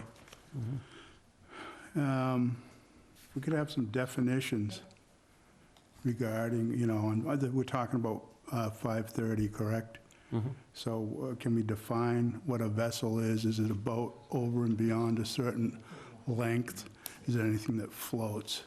Be nice to have some definitions to go along with this verbiage. In addition, I also see, as we move through the agenda, we're talking about blights and whatnot. It's look like we're addressing these little issues here, but later we're talking about, blights, later in the agenda, blights and whatnot. And the state general laws covers a lot of that. And you might just be able to that, as many times we've done, adopt the general law, which pretty well defines a lot of this stuff and what the conditions are that creates a blight or an unsightly area. Again, I'd like to see some definition on it, and as the other gentleman just said about, kayaks, canoes, are those really vessels? They do float, but you don't need to register them. Over so many feet or whatnot. I mean, come home, people have caught, 2 or 3 kayaks. You get 2 or 3 kids, you get 2 or 3 kayaks. So I think it's a little more consideration should be taken and addressed in defining on what we're really trying to do here. This was a proposal of the building commissioner based on some of the issues he had in trying to address complaints. Yeah, and I know that, and someone, has a concern about this, and they say, we want this cleaned up, and so they move it forward, and I just, everybody and their brother seems to put forward requests for zoning article changes or bylaw changes. I always thought they were supposed to come through the selectmen. They give it to the selectmen give it to you, and you just look through it, and then you give it back to the selectmen. But it's just like everybody and their brothers like handing you stuff like, yeah, we want this, that. But it's, I don't know if it should be that way. But thank you. Is there someone else that wanted to? No, David answered the question, brought up that you were missing camper in the first line. Well, I think camper will either come under the category of motor vehicle or trailer, so I think it is included, while not expressly spelled out. It's one or the other. It's either a trailer or a motor vehicle, so. The point I was making is there's an inconsistency in the write-up. You do have, you missed it on Article 530, line 2 does not have the word, it says vessel, no camper, trailer. On line 5, it says vessel, camper, trailer. Yeah, I see it. I'm concerned, I want you to make sure that you have it right, so you don't get into long debates like we had this evening. Thank you. Any questions of the board?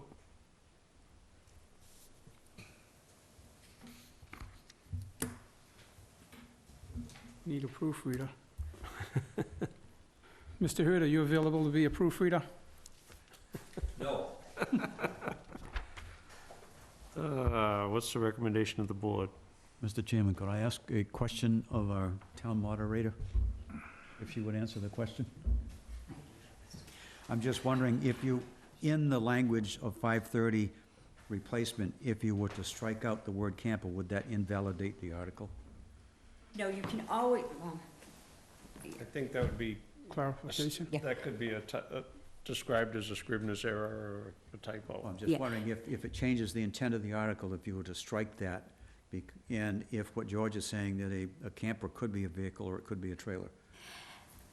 I would have to see what your actual motion is. We could, depending upon how you phrase it, I mean, if you took camper out, you're lessening an article. Even though you have submitted a warrant article, it's been legally posted, and this is what it appears on the warrant, you can always do less than, you can't do more than. So I would be very careful to make sure that you don't do more than, but you can always take out less than. And I think, as George said, there may be an argument that if you say camper, that it is a motor vehicle, and in that case, could it be a Scrivener's error? I'd have to see the actual motion, and while I'm sitting up here, I hope that we will have your motions at least 2 weeks before town meeting, please. So that gives us time to review them and look at them, rather than on Monday night at 6:30. Are you going to move town meeting to December? I may just move.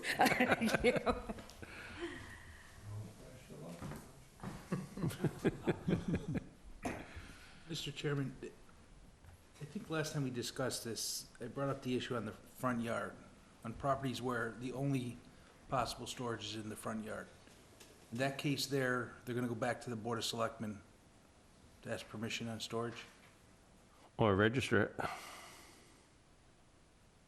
The second vehicle, register the second vehicle. Okay. Or garage it.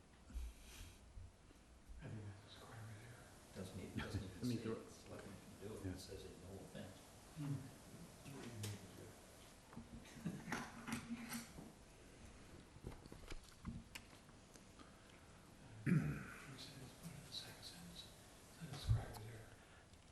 What's the recommendation of the board, if you have one?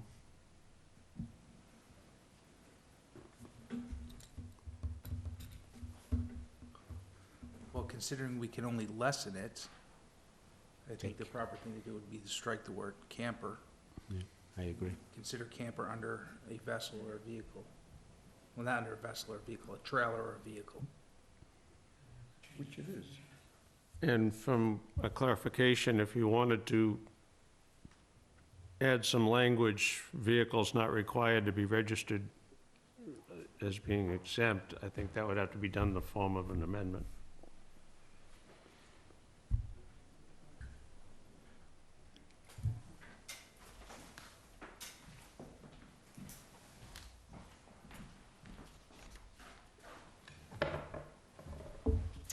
Hi, good evening. My name is Dave Walton in District 3 in Wareham.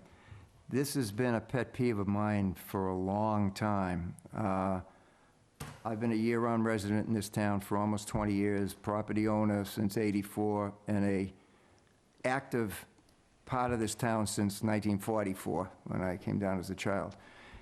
And my hometown, this is totally intolerable, that you cannot have an unregistered vehicle sitting in front of your house. You're allowed to have one in your yard, usually your backyard, or if you had one in a closed garage with the door down. But I realize every town is different, and some, I mean, there are places where, you know, they're even more stringent, and other places where they could care less. What I'm more interested in is the enforcement of the rule. We've had a rule in this town for a long time about unregistered vehicles, but you can go around a lot of different areas and find 2 or 3 vehicles. And then we use the term camper. There was a neighbor, there was a home where I live. It had a fifth-wheeler, unregistered, sitting in the yard, and a old Volvo, unregistered, sitting right next to it. They were there for years. The people, the neighbors complained to the town. I'm not sure right now as I'm speaking exactly who they went to, because I was not one of the complaintees, but nothing was ever done. So the law sounds, the suggestion sounds good. It sounds like an excellent idea to clean our town up and make it more pleasant for anybody to see it. But if it just becomes a false set of rules that are never going to be enforced, and no one is going to really, you know, make good use of the law, it's kind of a foolish thing to do. So all I'm asking is, somehow, I don't know exactly the proper procedure, whether it should go through the Board of Selectmen, whether it should go through the building or zoning or whatever, before we get involved with all of the things. If it's not going to be enforced, if people aren't going to take the authority to say, listen, you're going to be fined, or it'll appear on your real estate tax, or whatever procedure is decided upon, then it becomes kind of a waste of time, because it's something that should be done. There are places we can go anywhere in this town. I'm guaranteeing you'll find things where there are 2 or 3 things in the front yard, and you'll say, why? And say, well, that's been there for 3 years now, because nothing's been done. And it's just, you know, it's something that should be done. It should help the town. It's good for the town, and people who should not be collecting vehicles in the yard. That's it. Sorry. This was a request of the building commissioner because of issues he's had trying to enforce regulations. Yes?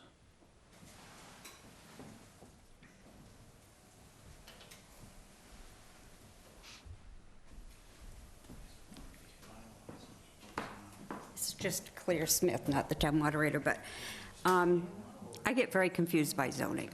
So in this, you're saying that this Board of Selectmen can authorize having an unregistered vehicle in a front yard. Do we have a bylaw or something that allows the Board of Selectmen to do that? I believe that comes under their licensing authority to grant, say, a boat dealer a license to do that. And in that license would be buying and selling used Right. boats that are current, while they're under their control, they're not registered. So if a private individual at home wanted to put a boat in their front yard because it's a yacht and it doesn't fit in the backyard, would the selectmen be authorized to allow that? I'm just asking because it may come up at town meetings, so just food for thought. You know, as I read that, I mean, certainly they can license businesses that sell these type of things, but if somebody wanted to push the button on this and had a huge boat that didn't fit in their small backyard because their front yard was larger, where would the selectmen get the authorization to do that? I'd have to look up Chapter 140, Section 57 and 69, through 69, to see what he's quoting, but, or town council could possibly help you with that. Okay, thank you.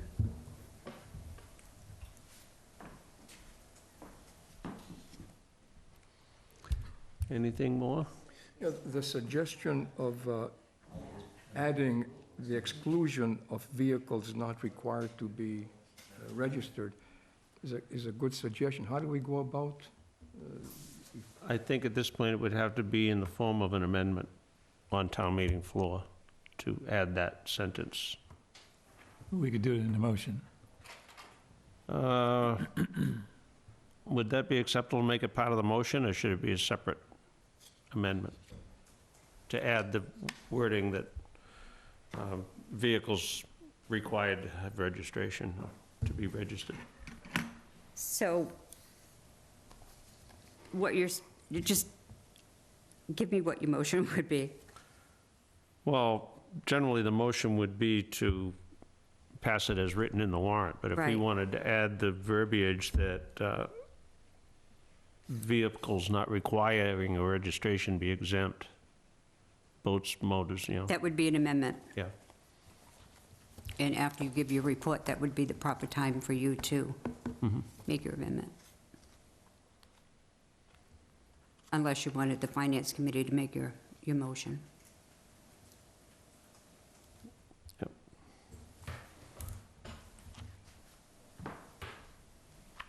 All right, what's the board's recommendation?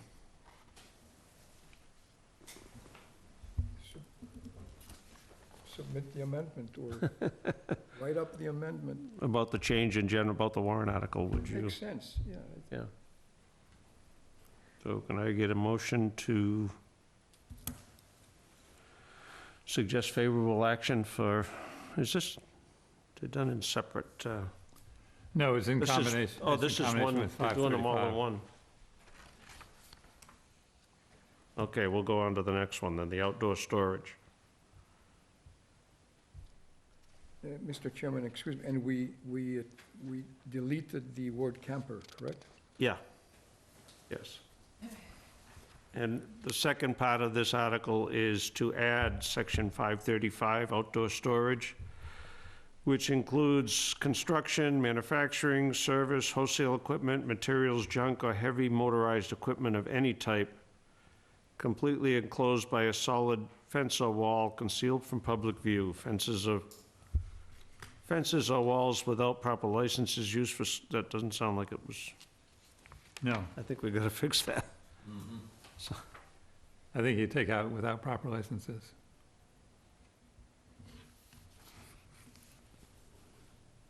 Yeah, that doesn't belong there.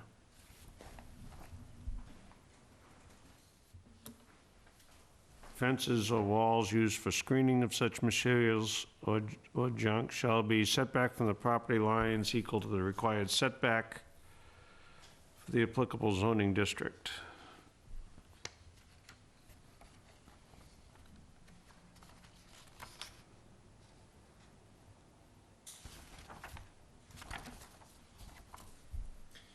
Does that mean, if I can ask you a question, does it mean something like Morse Lumber would have to conceal all of their outside stored material behind fences?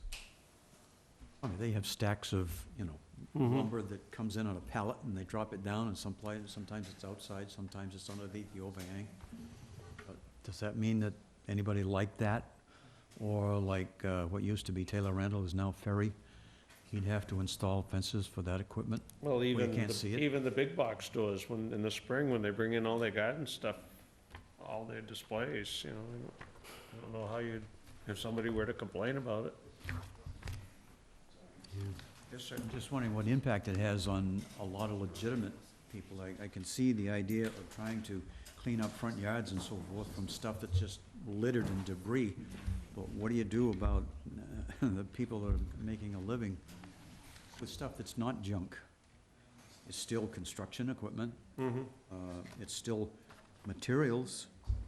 It doesn't distinguish between good fabrication materials or stuff that's just trash that's just left. Differentiate between residential and commercial? Yeah, it's all outside storage. I mean, gotta be behind a fence.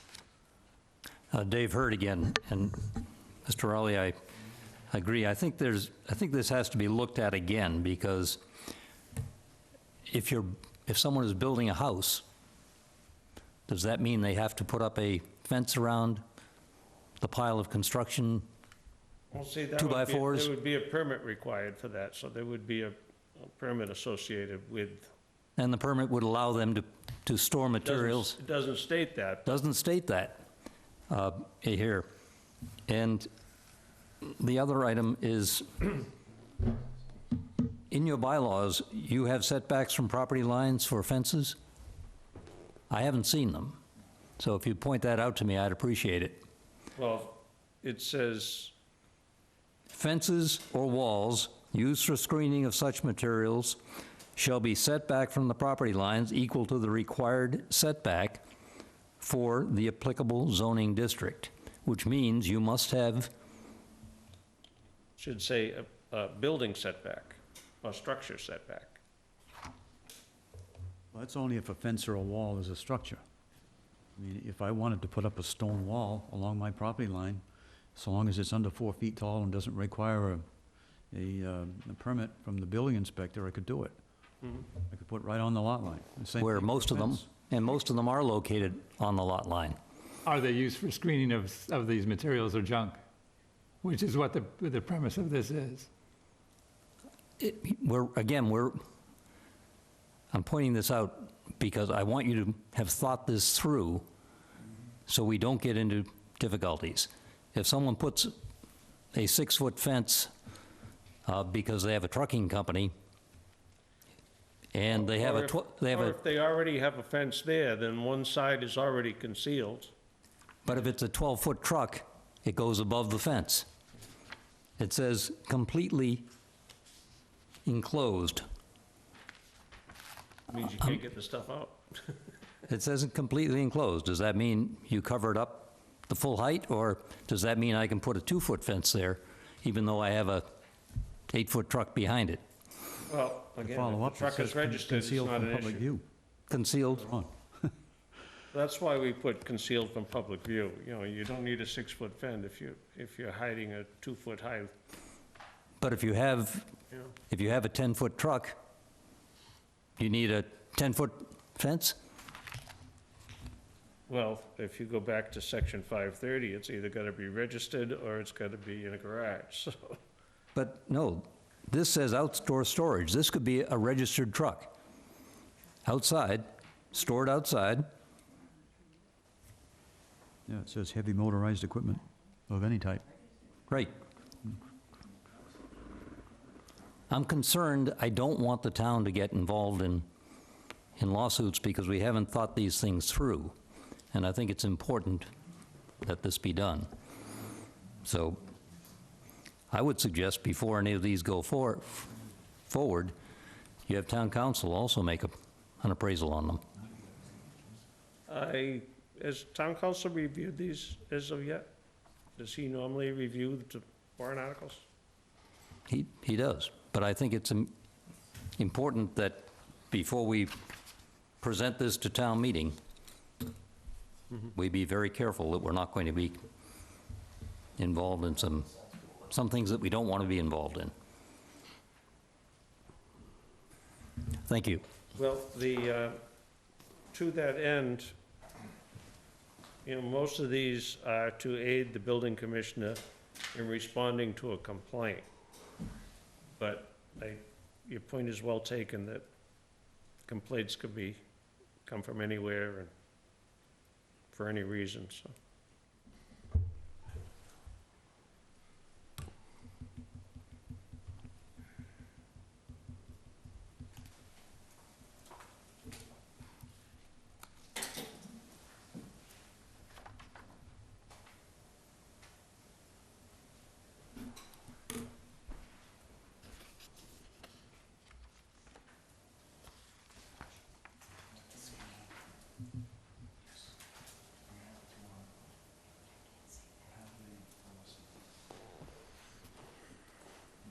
Comments, questions? No, it's problematic. The paragraph is problematic. I agree. I think it's poorly worded. And back to Charlie's point, I mean, what does Morse Lumber do? Well, any of them, Lowe's, Home Depot, they all have Tractor Supply, they all do Walmart, they all do outdoor displays. Well, even anybody who may have a small contracting business, he's got a backhoe and a dump truck with a trailer. He keeps it neat. It's not in his front yard. It's in the side yard or next to his business or side of his garage or whatever. All of a sudden, just because of that, he's got to now put a fence all around it so nobody can see it. We're gonna look like Westport. The fence could be worse than the offense. Right. I mean, That's exactly right. it seems like we're creating a lot more issue than there may be out there. Yes, sir. I'm Jim Anise, Cranberry Highway. It should go across the board. If you're going to require these things for individuals, you should require it for businesses. Is it neat? Is it orderly? Is it unsightly? And once we make the bylaw, what do we have to force an individual to impose them to do this? To make corrections? Are there fines associated with this? If so, what are they? Do we vote on those? Do we have ways to levy these fines, to impose these? Or are we just spinning our wheels here? We're making more laws that are going to go, unenforced. At Springtown meeting, town meeting voted on a new method of enforcement of zoning.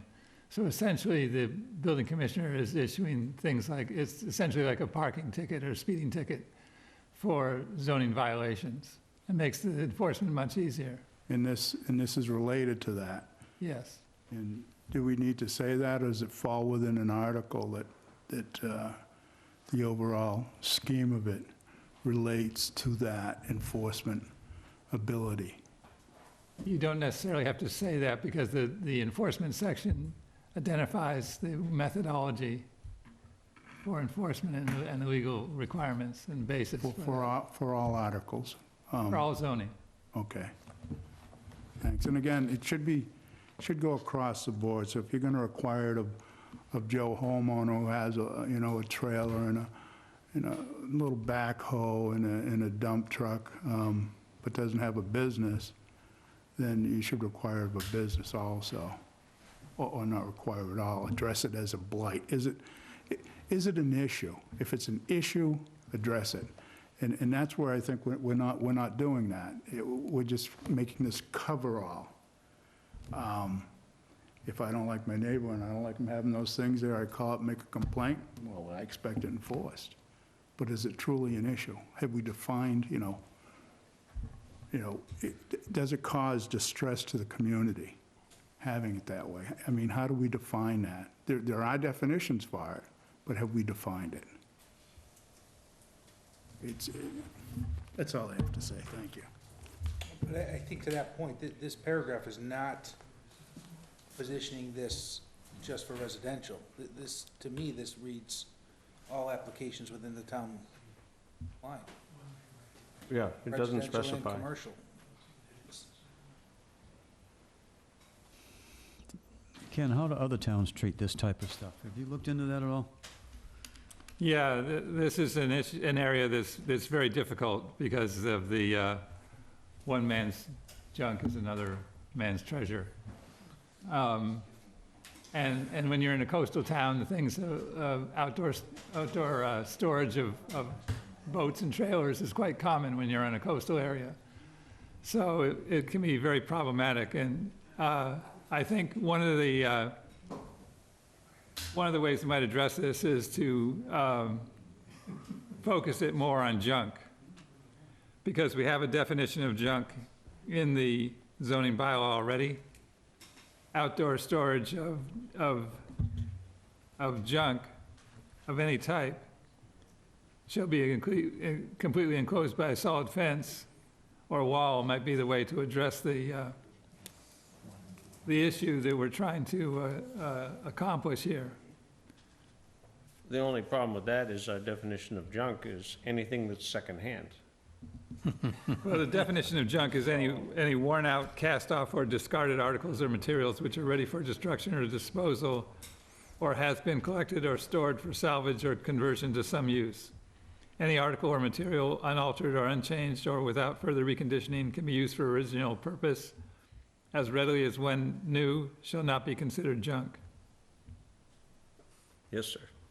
Yes, I'd like to make a recommendation that you refer this for further study, perhaps, and bring it up at Springtown meeting, where we can have a hearing sufficiently in advance so the comments may come from people and you'll have an opportunity to craft Are you it, referring to section 535 or the entire article? the entire article. Thank you.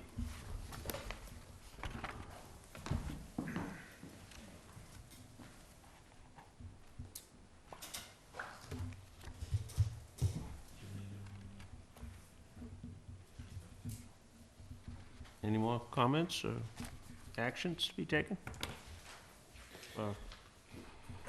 I don't know if there was a, I don't have it on my copy. Was there a number attached to that article yet? Article 14. Mr. Chairman, to respond to that, I would rather us put this in front of town meeting and have it shot down by the community, because the participation we have now would be the same participation we have in the spring. The one opportunity to get a larger volume of input would be to put it in front of the town at town meeting. So I agree that this 535 needs to be tuned up a bit, but I think it needs to be presented to see if the community even wants this. The worst thing is we can vote it down, right?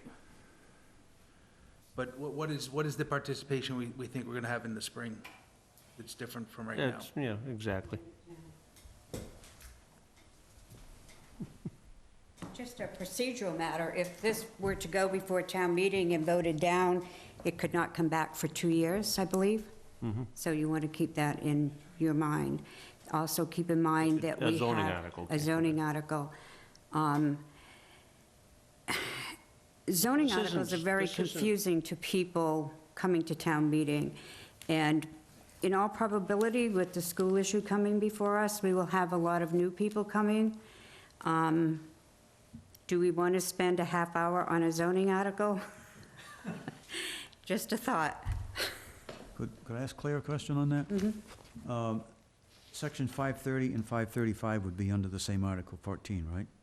Yes. Could you move to approve the amendment of Section 530 and simply strike 535?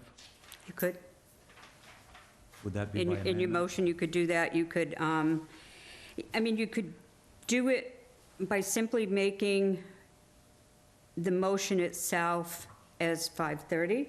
Okay. Because leaving out the second section would be less than. So your motion would be fine, rather than trying to amend it. So would the consensus seem to be that the modified 530 would be good, but that 535 might need more discussion?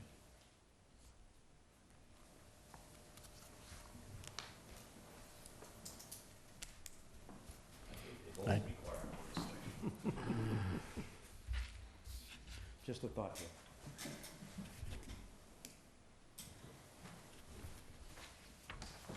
Well, they bring up a good point, that if you think it needs more work, it would be better to table it now than to have it go to further study and be put out for 2 years.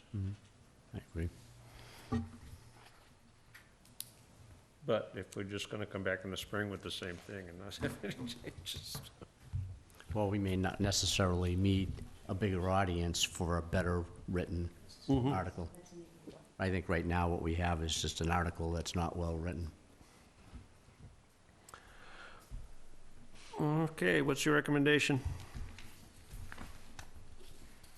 I move that we table both section 530 and 535, further study, spring meeting.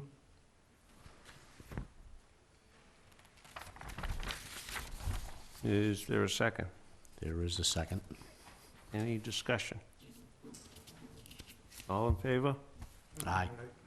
Opposed? Abstained? Okay, so moved. Next, we have the article to amend the zoning bylaw, density and dimensional regulations.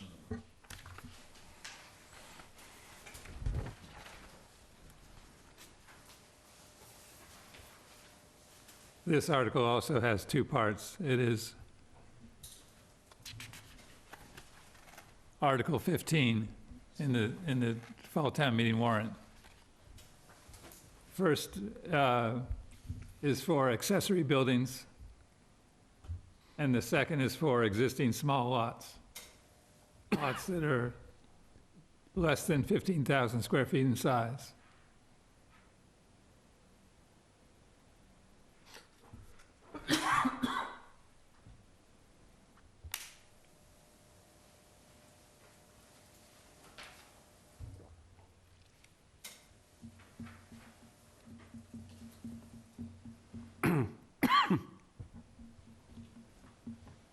This is, I think, to grant a little bit of relief from some of your smaller lots and a little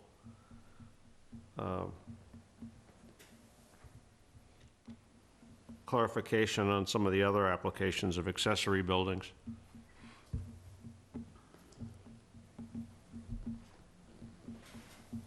I believe in the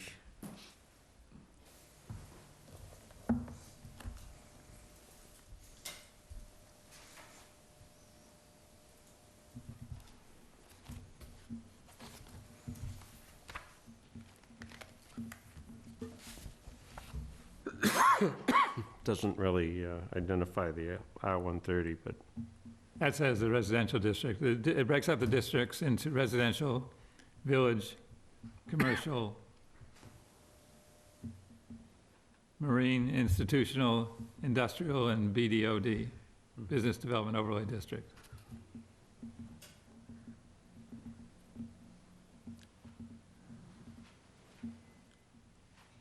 one particular example that's given is in the R130, the setbacks are listed as what, 150 feet? Yes. Well, you might have a 5,000 square foot lot that's located in the R130, and it's kind of not very reasonable to put your shed 150 feet back. So this kind of grants some relief on that score. And by doing that, what we have is fewer applications that come before the Board of Appeals, reducing the number of small projects that adding a garage, say, to a lot, and having to go before the Board of Appeals because it doesn't quite meet the dimensional requirements. Was this one of the articles where you discussed the definition of building height? Well, I don't know when we can include that. Building height, I think we said we'd do it in Springtown meeting. This article? Or? No, building height. The definition, revise the definition of building height. But it affects but the 20-foot height listed here suffers with the current definition in the code. With the current definition of height in the code. You're penalizing or forcing the creation of flat pitched roofs. Charlie brought the point up last time also. We could add that, we could amend it to explain the definition of building height that you, the way you worded it in that minutes correction that represents. But I understand that we cannot do it now, it's too late. Well, it would have to be done in the form of an amendment. An amendment. We'd have to amend it.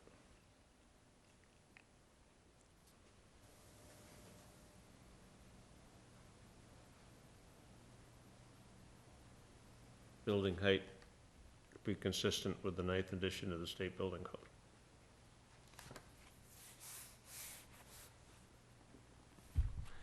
Yes, sir. Yes, David Hurd. I had two comments. One was the building height in residential districts. Earlier this evening, we had a gentleman come in and talk about perhaps putting a horse farm on a 5-acre lot. Probably a barn would be more than 20 feet high. Just an observation. The other observation is, under your definitions, AA is the average alignment of up to 5 dwellings on each side abutting a lot on the same block or street. I'm concerned with the up to. That basically, it's up to 10 dwellings. Who makes that determination? And is it, if there are 5 dwellings on each side, and I happen to like the petitioner, I could say, well, we'll just take the ones right beside you. We won't go the whole 5 because it says up to 5. Someone has, that provides discretion, which creates controversy. Just another observation. Thank you. There may be instances where there are not 5 houses on either side. Well, I think Mr. Hurd's point is, though, that there may be 5, and this says that he's got some discretion. He may take the first 2 on each side and leave the last 3, which would be a little bit less intense. If he liked the setbacks of 3 out of 5, he would select the 3 out of 5. If it leaves him a discretion, then he can have up to 5 where he can make that determination. But I understand there may be cases where there aren't 5. Right. So maybe I don't remember how it reads now. Let me look. Because I know it does apply to places like Onset Village, especially.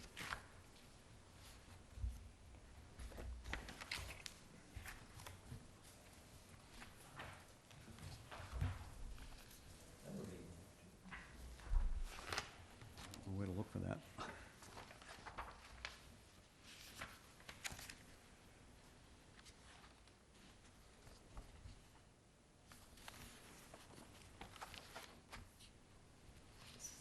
And 6 to 8's not even in the new book. 6 to 8's not even in the new book.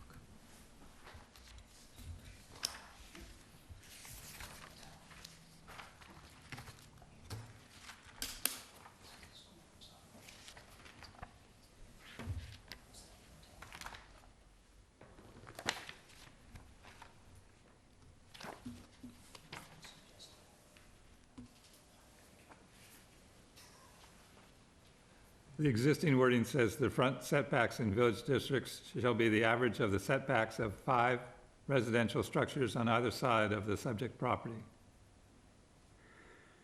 That's more specific than what's written.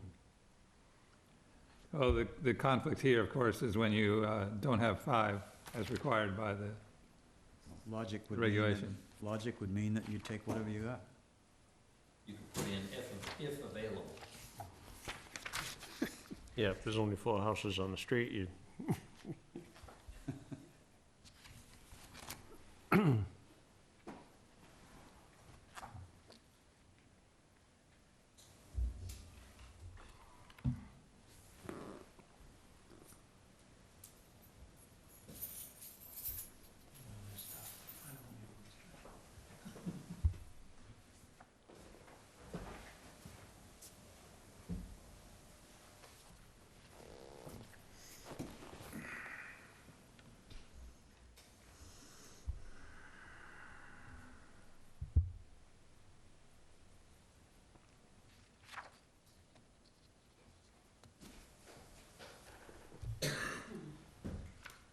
Any question?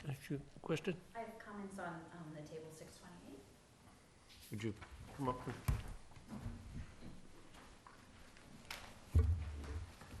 Hi, good evening. I'm Deborah Hood from Parkwood Drive, and I had not seen anything in the public about the new suggested table 628, so I came in to meet with Mr. Buckland last week, and so I put together a letter. I have a case study of an actual project, my project that would get caught in this new matrix, specifically regarding the FAR.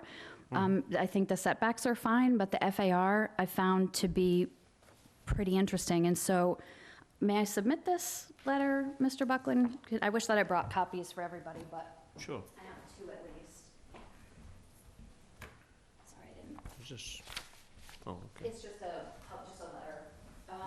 I didn't get the chance to email it in advance, but I have been planning a residential renovation in Parkwood Beach and working with the building department to see that it conforms to the current 25% maximum lot coverage.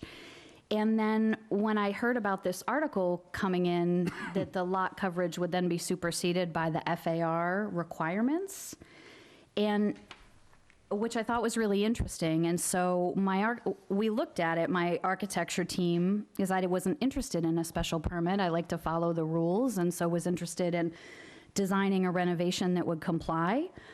And that with the FAR structure, it allows for such a small addition that it doesn't make our project viable. But more to the point, I think this is maybe why we're seeking an FAR at all, when my architecture team did a review of towns in this area that have an FAR, and none of them do. And all the towns in pink do not have an FAR, and they could only find 2 towns in all of this southeastern Massachusetts that have an FAR, and it's far less strict than what's being proposed in this article. And so I wondered if, my own project aside, it seems that perhaps this is just a really excessively strict FAR. And so the floor to area ratio, for an example, we have a tiny house in Parkwood Beach. The finished house is not going to be more than 1,400 square feet total. It'd just be like a retirement place that we would want to live. Within your existing 25% lot coverage, it's like a 700 square foot box. We could double it and not need a special permit and comply with the current scenario. If you go to the FAR structure, which is a complicated calculation, we end up only being able to put on 100 square feet, which this is a 5,000 square foot lot, which makes the project not viable. And so I thought I'd just bring this in for you as a case study of an actual project that would be affected by this FAR, along with this information that it's highly unusual for a town to have an FAR in this area of the state, and to have one that's so restrictive is almost unheard of. So I hadn't heard about any of this in the public. I only stumbled upon this article because of my own personal renovation, but I'd just love to see further study, bringing in the building community, talking to local architects, builders, perhaps just more study before moving forward with such a big change to the zoning law.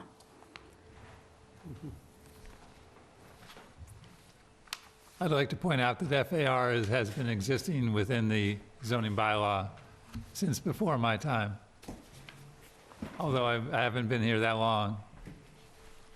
The FAR is unusual in a small suburban setting, as a matter of fact, so I will agree that there's a reason why it doesn't show up.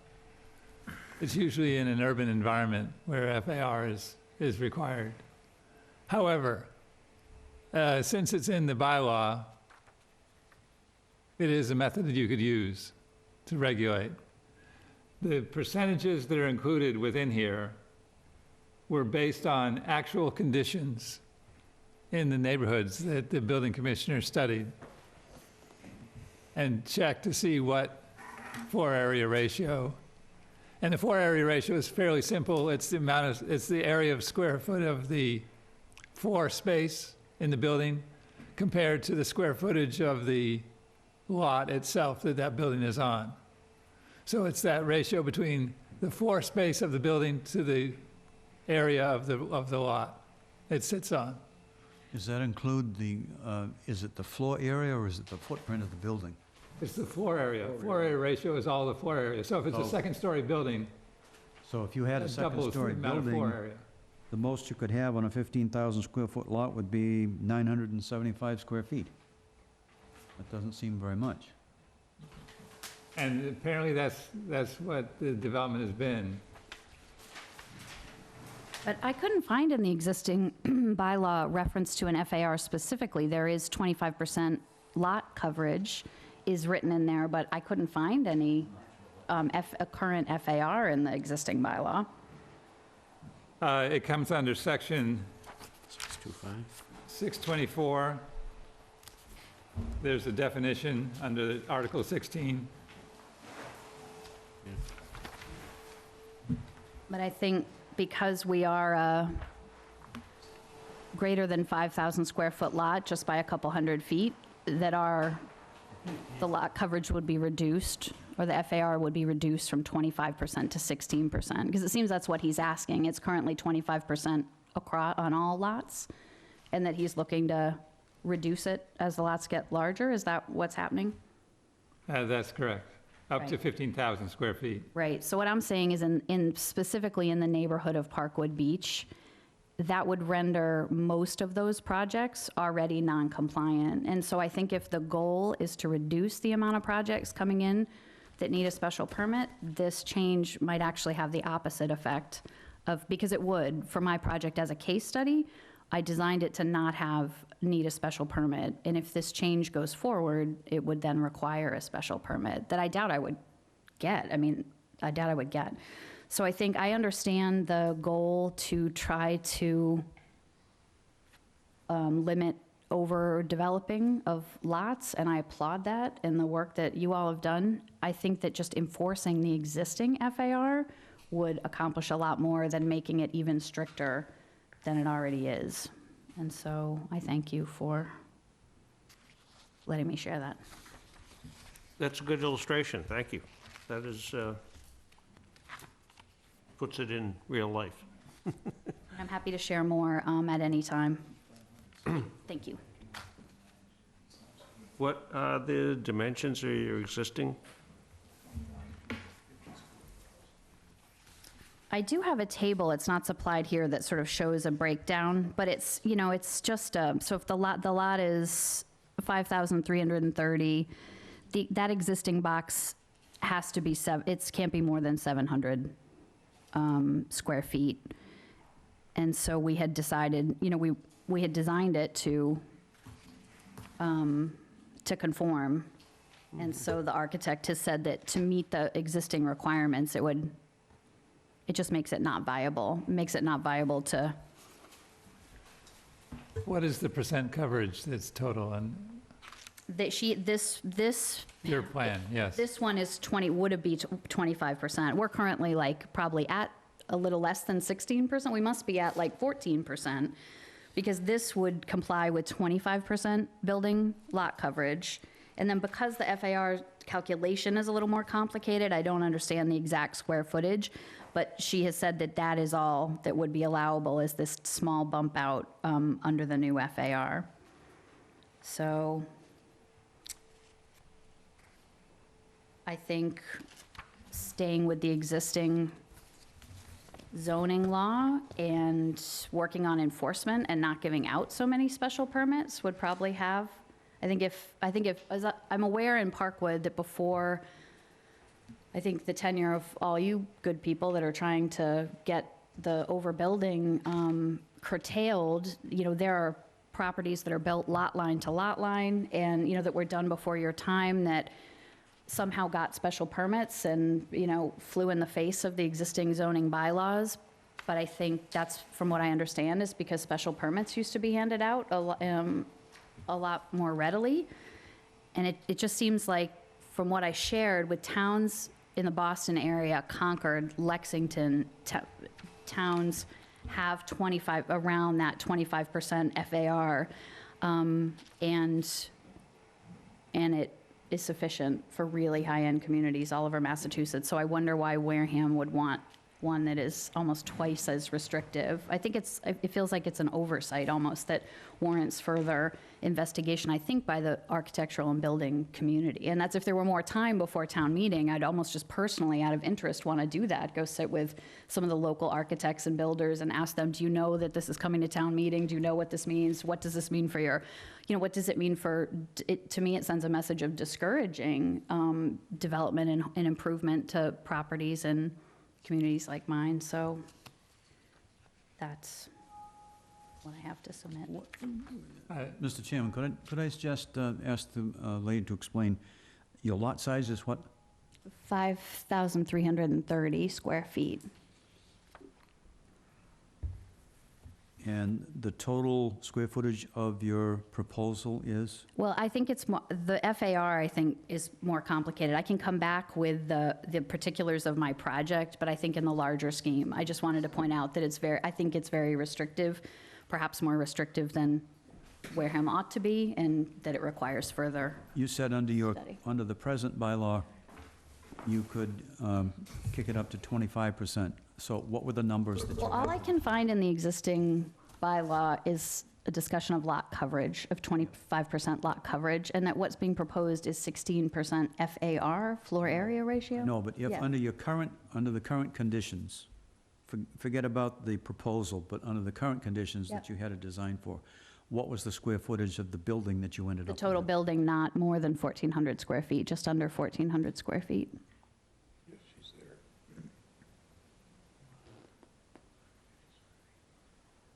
And your proposed addition would be a little more than half. The 5333 times .25 would be at 1,300. Were you talking about, oh, I'm sorry, were you talking about the existing building or the proposed building? Well, the existing plus the addition that would comply with the current regulation. The existing is like 700 square feet. It's a not tiny. linear. Right. It's the existing building, say, is 700 square feet, and that we were going to essentially double it to 1,400 square feet. It just doesn't make any sense. If you can go up to 5,000 square feet with a 25% FAR, but the minute you go to 5,001 square feet, you've got to drop to 16. Doesn't make any sense. Which is what, 20% less Yeah, FAR? it should That's cap out what at I was gonna say. It's not a linear relationship for lot sizes. Once you jump over that, went from 1,250 down to 900 and something square, FAR. Once you get into a bigger lot, on the lower end of the 5 to 10,000, whichever it was. So it's not a linear relationship. You're doing this, it's like this and bang. You're dropping down, you're making it smaller for a little bit larger lot. So that's an issue, and I understand what you're saying, and I looked at it just mathematically. Yeah, I'm sorry, I don't know more about the math and how it all works out, but, That's all I had to say. okay. It's a good point. These numbers come from existing development, and that's the reason why they're not necessarily linear. I think what we can do is suggest that if there's, the intent of this is to reduce the amount of work for the Board of Appeals and the issue of trying to go through small changes in these existing dense neighborhoods, that we look at the FAR and see what kind of additional increase in FAR would be appropriate for these neighborhoods as a way to identify what the number should be. Whether it's 25%, as the coverage suggests, or something. What was the issue he was trying to fix with the FAR? I don't, that was to address lots that didn't have any frontage, or? That was to try to address the smaller, the existing lots, small size lots in the village districts.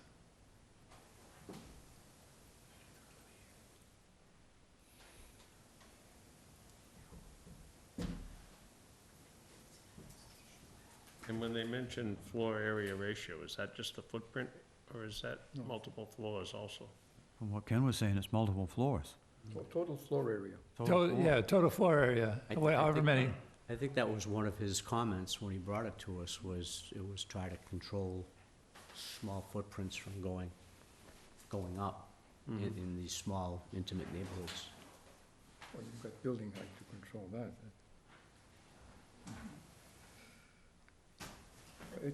Her point is well taken. Yeah, and if you look at the percentages as they drop, I mean, 25% of a 5,000-foot lot, you could put 1,250 square feet on that lot, which to me seems a lot more intrusive of the boundary lines than 1,400 square feet on 5,500 or 5,300, wherever it might be. The thing that gets my attention the most is just if we're rare and that we have an FAR, and if that's just the way it is, you know, the only other two towns in this whole area that have them, Bourne has one that is 25% FAR, not 16, and Taunton has one that's 50% FAR. And so I just think that got my attention as to be so out of step with what's happening in the neighboring communities was just something I wanted to bring your attention to.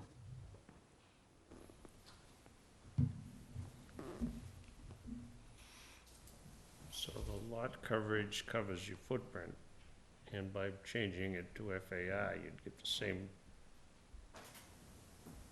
you'd discourage multiple stories, is that Yeah. where we're heading?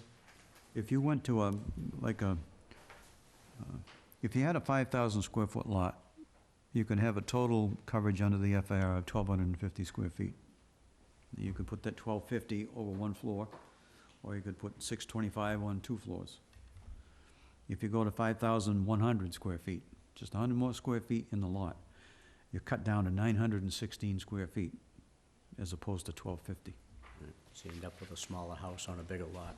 Proportions going backwards.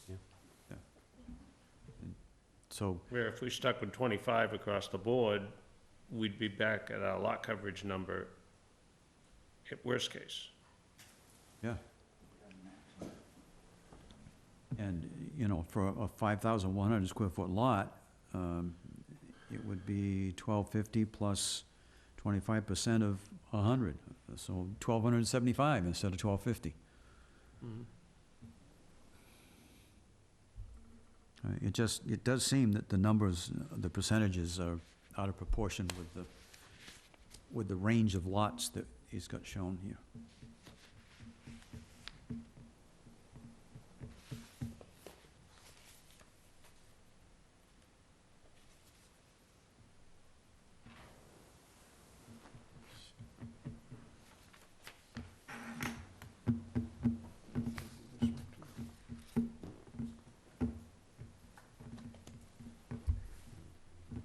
This right here, the house I live in couldn't be built.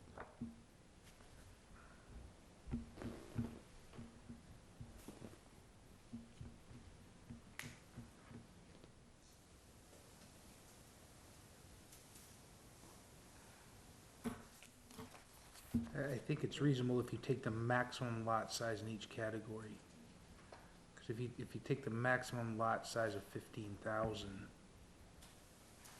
bring you up to a total area of 1,950. And then correspondingly, 10,000 will bring you to 1,600 square feet, 5,000 will bring you to 1,250. So if you go by the maximum numbers, then it scales up with the lot size. But if you just take it proportionally to 5,333 feet, that's gonna choke you down to less than 1,400 square feet in a category that you should be able to go up to 1,600.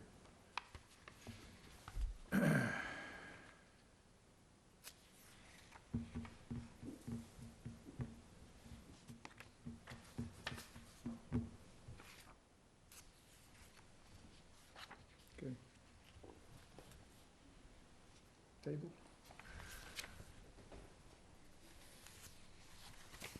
This was requested by David for convenience, right? For the, to eliminate appeals to the ZBA?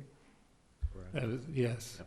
And I think it was also to stop you know, somebody goes in and tears down a single-story cottage on a 5,000 square foot lot and puts up a 3.5-story to the maximum of the setbacks and Well, building towers height- over their neighbors, Yeah, basically. But building height would control that. This needs more study, too.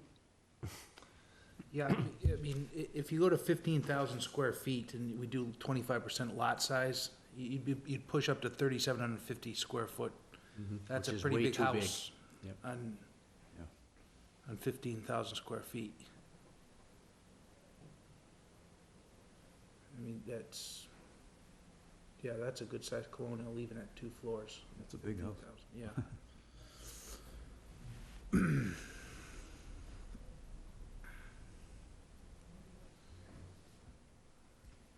So can we separate 625 from 628, or everything goes as a package deal?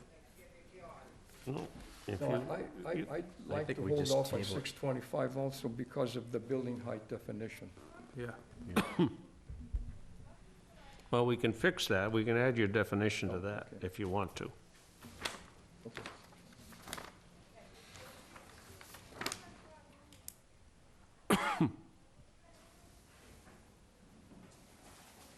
Fine. So what's your pleasure?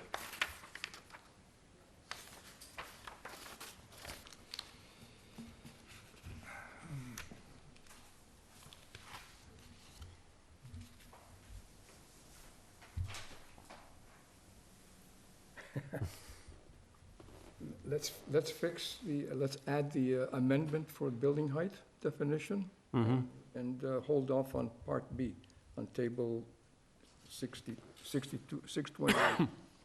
Is that a motion? Yes, it is. Second. And a second. Any further discussion?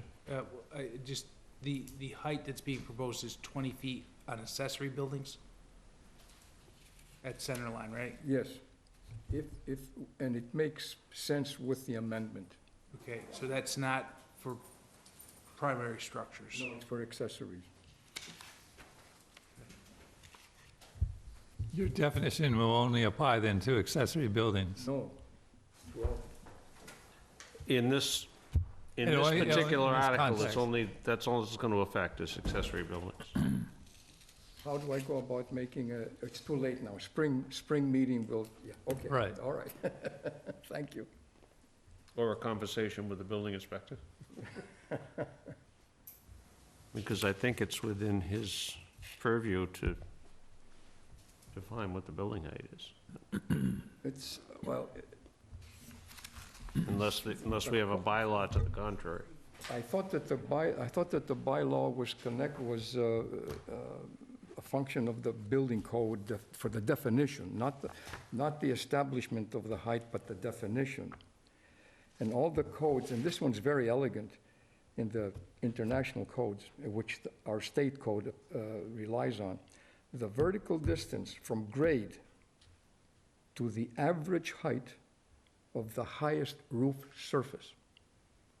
If the highest roof surface is a flat roof, the average height is It's easy to average. what it is. If it's a sloped surface, and it could be this way, or it could be a mansard, sorry, I forget the word, but it could be of any kind of structures. The tallest one, or the highest roof surface, if it is not horizontal, but is pitched, then it's the height from, the height divided by, the height from here to here divided by 2. So, makes a lot of sense for architectural reasons, and reduces the possibility of flat pitched roofs. Can I see the bylaw for a minute?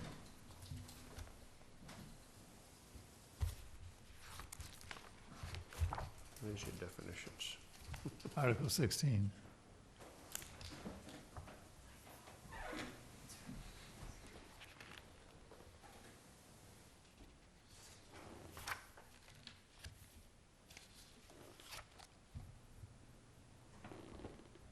Depending which code you look, which edition of the code you look at.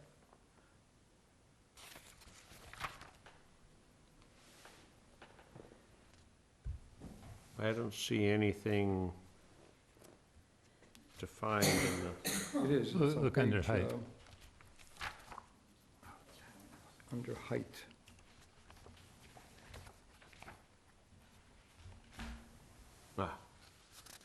yeah, because we did define the, where you were measuring from, but not to. 780 CMR, Massachusetts Building Code, I don't know what that, That is what I just read. so, But the state code says, excuse me, let's be precise here. well, it references 780 CMR, but then it goes on to say, mean grade of the natural ground around the structure to the highest point on the structure. So that seems contradictory to what you read.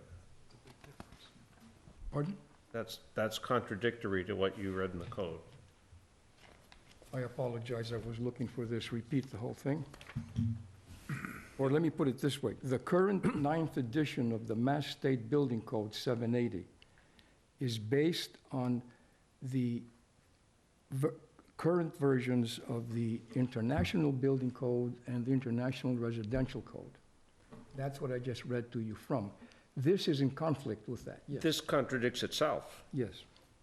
that, you know, What it does is it references the existing definition in the zoning bylaw, references the state code in regard to the average grade around the building. It was put in there because there was a issue regarding houses built on slopes as to how the average grade was actually considered. And the code, the state building code has a methodology for calculating that average grade. But what this also, the definition in the zoning bylaw also did was to say that it was going to be measured from that average grade in the methodology of the building code up to the highest point of the structure. But that's not what the code says. So let me make sure I understand average grade. You see that house behind you, Emmanuel? If the side closest to you was an under garage on a colonial, and that would drop that grade down 8 feet below street level. You drove down into an under garage, right? And the back side of the house was also exposed down to the same grade. So half of the house sits 8 feet below the street level. What is the average grade? Different towns or in different codes define it differently. Typically, it would be the average elevation.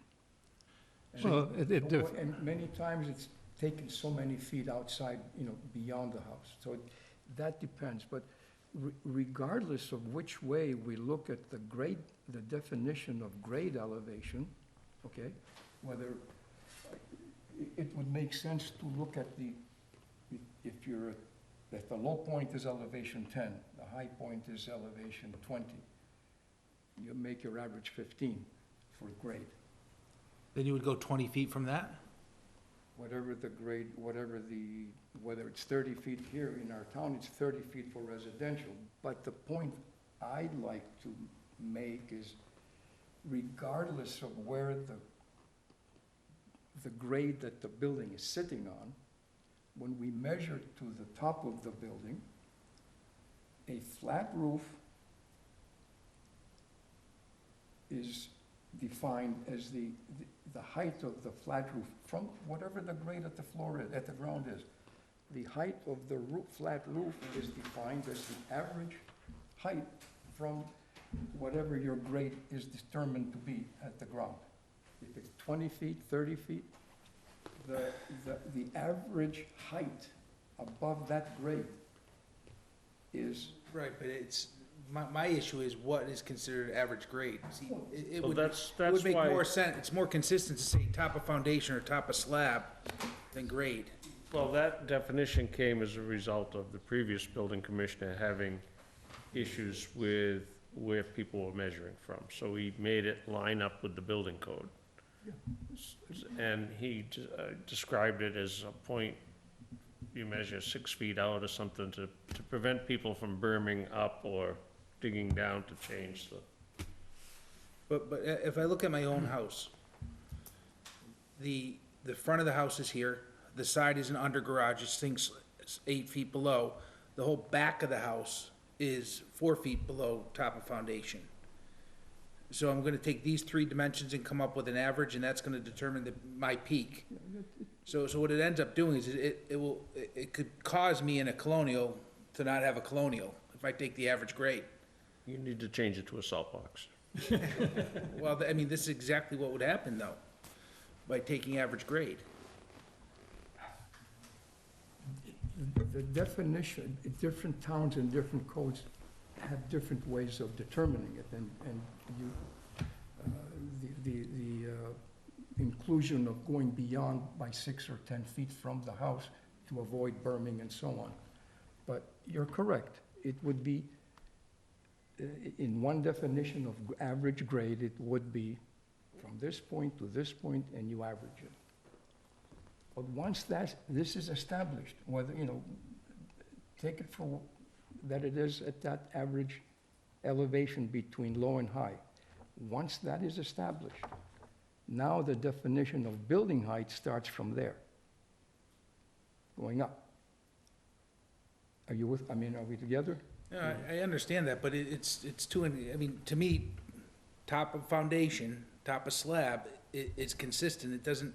Well, what if you make your first floor the top of your foundation, then you can go up 30 feet beyond that, The first floor of the top of foundation? Yeah. If you look at this code and you want 4 stories, you just make your foundation go up. Yeah, I suppose you could do that, but. Yeah, but Mark. I mean, that was the intent of describing the ground point where you're measuring from, to prevent people from getting clever with their starting point. What they should have left out was the sentence that says to the highest point, because that's what contradicts the building code. The grade plane is defined, Mark, as a reference plane representing the average of finished ground level adjoining the building at exterior walls. Where the finished ground level slopes away from the exterior walls, the reference plane shall be established by the lowest points within the area between the building and the lot line. There are different ways but essentially, most of the buildings, we deal with the immediate area where the building comes out of the ground.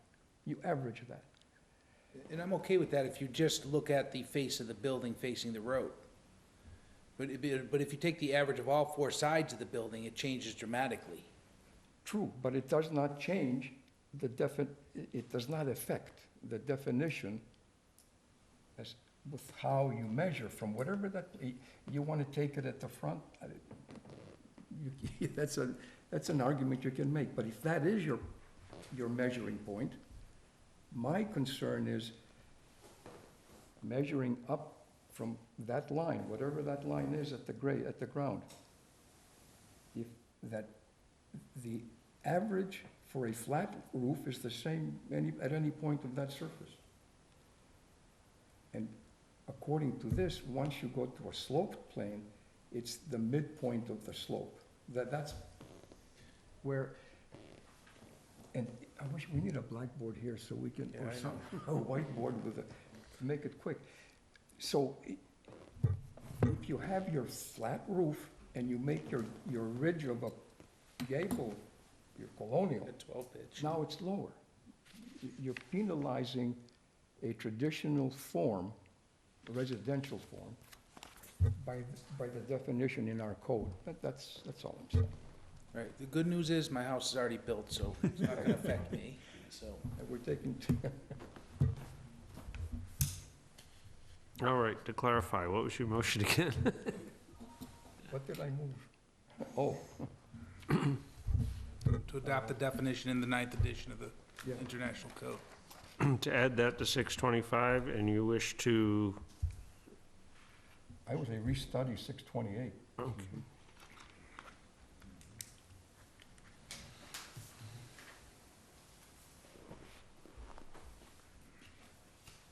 So that's the motion. Is there a second? Second. Discussion?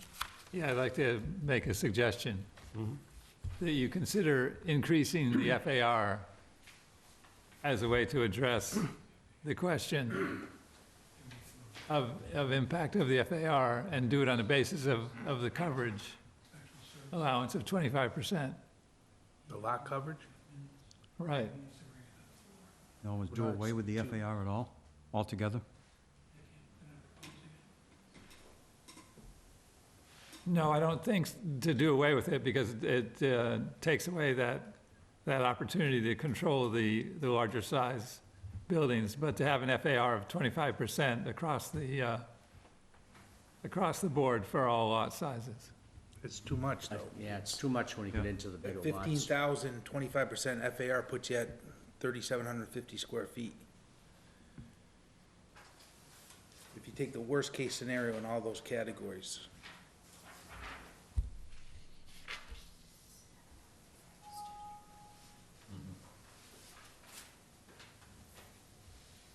Well, you'd still have your lot coverage issue, but Yeah, lot coverage would still apply at the 25%. 25, 25, and 16? On lot coverage or FAR? FAR. Well, 15,000 square feet at 25% FAR was, well, I think 1950? Or no, at 13% is 1950. To me, that would be, I mean, that's a 2,000 square foot home. That's about maximum you would want on a 15,000 square foot lot. The reason it needs some study is because the setbacks would come into play also, because they would add Well, I think this was his initial study, and quite honestly, I think the building inspector should present this at town meetings so he can answer the question directly. I think what he said is, I studied 100-plus houses in these set neighborhoods, and I looked first at the setback on the property line, which then dictated the FAR, based on these lot average sizes. I believe that's what he's presented to us. So these percentages were dictated by lot dimensions. They were the average of the existing development that's there. Yeah. So in which case, he would go into a neighborhood like Parkwood, he'd use that as an example. He'd look at 25 houses in there, set back to the property lines of 10 feet and 20 feet on the front side. And you'd say that this is the amount of area that's left that could be built out on these lots.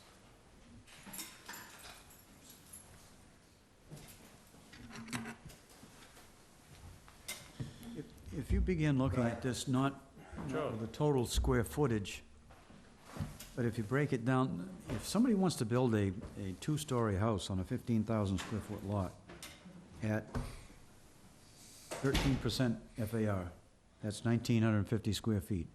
Between the two floors, that's 975 square feet per floor, which gives you a building size of 28 by 34. That's not a big house. So the numbers don't seem to match. If you want to talk about the lot coverage, when you get up that big, that's one thing, because now you see the mass and the sprawl. But if you got a 28 by 34 house in a two-story building, that's not very big. It's certainly not big lot coverage. And if you take a 10,000 square foot lot, which still has the 13% coverage, that's 1,300 square feet, or 650 per floor. That's tiny. It just doesn't make any sense to apply it that way. There's got to be a better way of doing it than that. It's just too general, and it limits the kind of buildings that you're going to see. I mean, you get a better house at a 1,350 square foot house on a single level than you do dividing it up into two 650 square foot floors. That's not very efficient, or anything that's decent. Yeah, this far right column shouldn't be, it should be percentage of lot size. Or some other number. Well, percentage of lot size, just taking the 10,000 square foot would be a 1,600 foot structure on 10,000 square feet, so I'm not Or a even- different height requirement for small lots? I don't know, but just applying the percentage like that and expecting people to put up a decent-looking house, I don't think it's gonna work. Or it's gonna force them to do a certain type of a ranch or something where they might wanna go up second floor and have more real square footage on one floor. Yes, sir. Dave Hurd again, and yes, Mr. Rowley, I agree with you that I believe we're looking at the wrong thing on this. Each one of these lots has a minimum lot coverage or maximum lot coverage. So you can't go sideline to sideline. You've given a certain square footage of the footprint of the building, and you've also defined what the height is.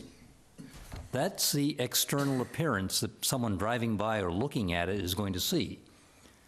The number of square feet inside is completely irrelevant to the bypasser who's looking at it.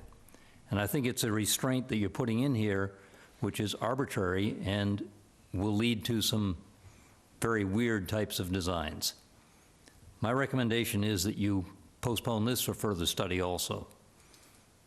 Thank you. Okay. Doing good here. Got town meeting down about 10 minutes right now.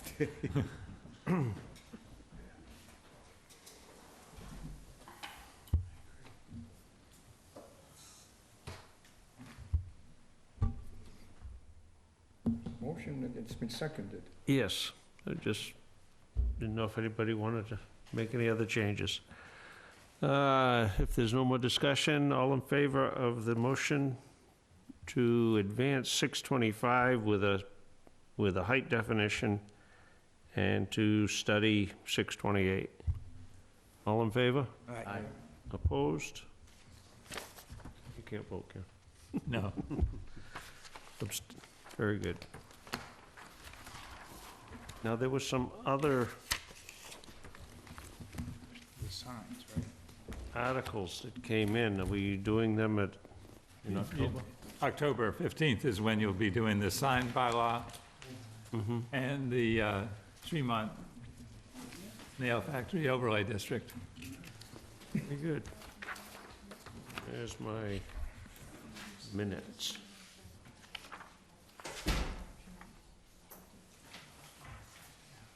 As I said, Wareham, 33 Blackmore Pond asked for continuance to November 12th. Could I get a motion to that effect?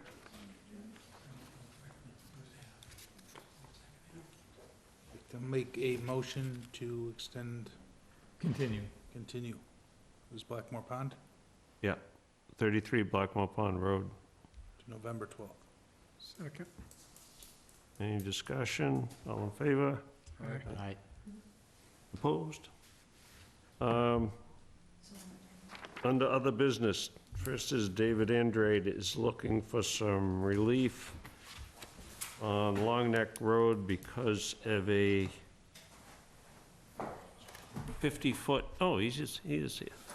I was falling asleep. You can explain. We are the cure for insomnia, so.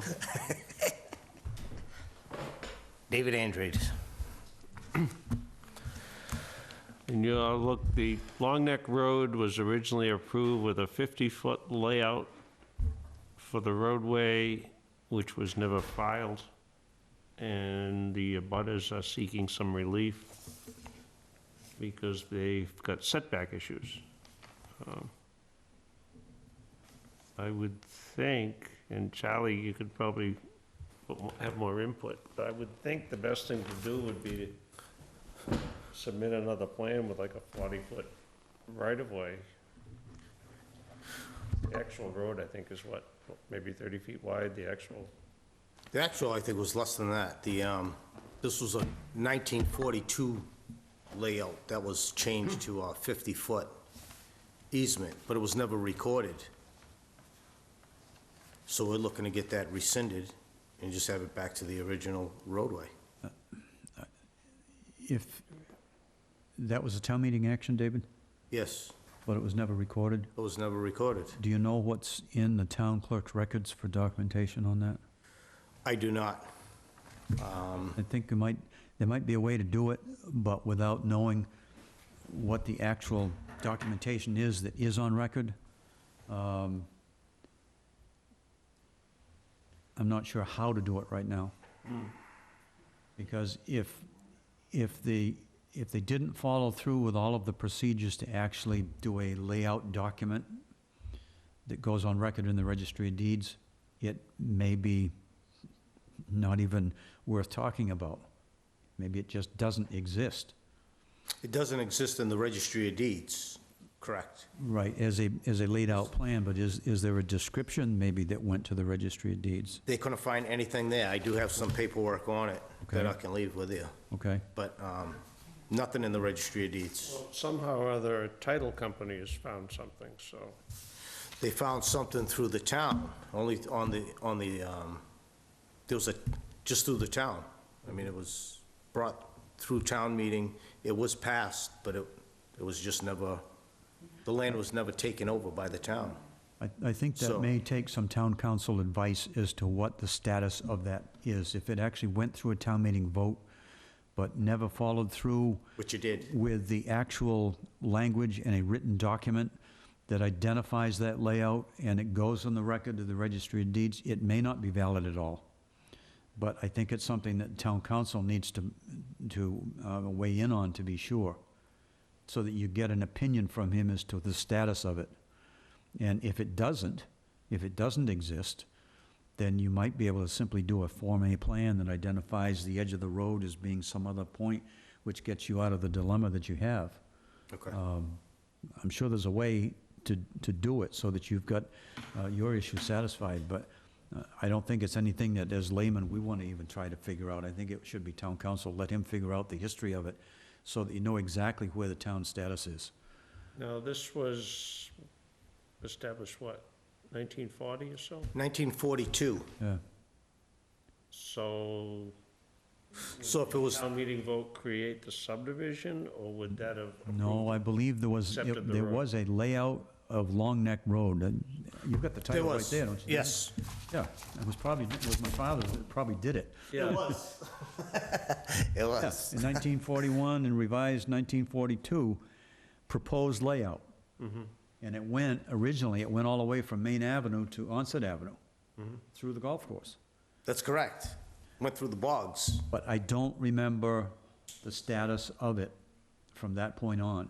Now, whether or not there's any, that issue came up with Bay Point. And I don't recall whether there was a certain amount of that was discontinued by later town meeting vote. I don't know what the status of this whole thing is. So it would take a little bit of research, but I think you need a town council opinion as to what the status is with respect to what was either put in the Registry of Deeds or not.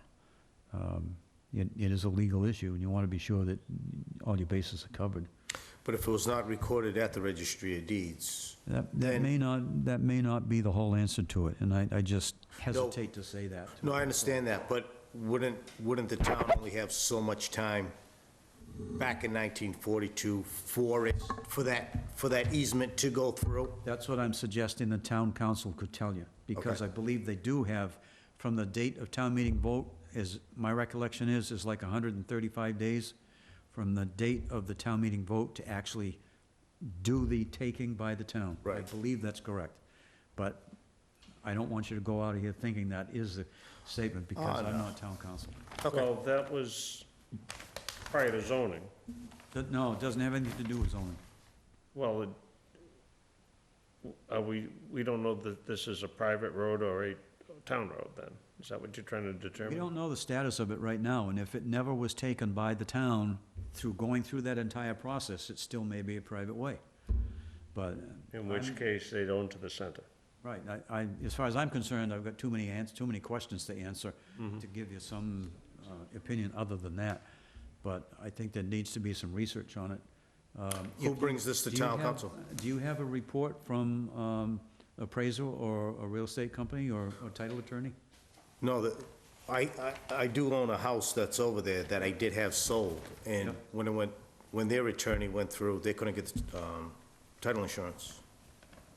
And Does the they- title So that's how insurance this how it came about. But do you have any documentation with what they said because of that? I do not. Okay. I don't. And I don't think, you're not the only one that, in the same, No, everybody on that same side of the road. Yeah. Because all our lots go right to the middle of Long Neck Road. That's where our bounds are at, which we don't have no issue with people passing by. I mean, Sure. that's not the problem. Sure. The problem is the layout. But there's something, a potential encroachment on the lot by Yes. the town layout, Correct. and there's doubt as to whether or not it exists. Yes. So you need to well, go, that's what I'm thinking is, the title insurance company would only be concerned with legal access to the property. What was described to be by one of the other residents was, if you go to the layout, they don't have the proper setback. Now, maybe they were well, incorrect. I think there's more to it than that. That it puts a cloud on the title. The title is not clear because of a layout line that goes right through the lot. I mean, nobody knows at that point whether or not there's been a taking, which means that now the lot is shrunk down in size from what was shown on the That's deed. that's the problem. Or See, or what the story is, so. it's an 11,000 square foot lot, but the way that layout is, it's taken out over 3,000 square feet. It's dropping the lot down to like 8,000 square So feet, it even though we're needs to be paying determined whether that taxes on the 11,000. layout was ever consummated by the town of Wareham. And if the town council determines it wasn't, then perhaps to clarify the title, it would be a good thing, and this is something that the Board of Selectmen would have to weigh in on, to put some documentation on record that says that the town layout of Long Neck Road was never consummated. So that if somebody does a title search, say in David's condition, and they see that, then they'll know that even though that plan shows it, or that there's other things on record that show it, that now the question is removed. There's no more doubt as to whether or not it's there or it isn't. But I just think you need to get a little bit more information to definitively say to David, no, it doesn't exist, or it does exist. So, I don't know how you want to approach it from here.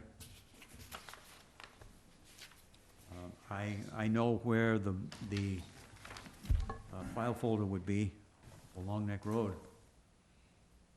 And I can look in the file folder. I know where to go chase it. But that's not the end-all of everything. It may not show any particular documentation or things that you need to have, and I think town council's opinion as to the status of it is what's required. Does the board bring this to town council? So can you have that discussion with Rich when you? Yes, You have some information you can put it leave? on the agenda. I can leave all of that. Okay. We'll make sure you get it back? I have copies. Okay. It would seem that a title search is appropriate. Does that sound right? What if the board would like, I'll write a memo to Ken, just sort of summarizing what I've talked about, what I see the issue is, and the concern that David has. And at least give him some summary of it from my perspective. And then see if he agrees that he could do some research to figure that out. All right, sounds reasonable. All right, pass it over. And I'll have this tomorrow, right? No, I'm just kidding. Thank you. Thank you. All right, schedule your closing for Friday.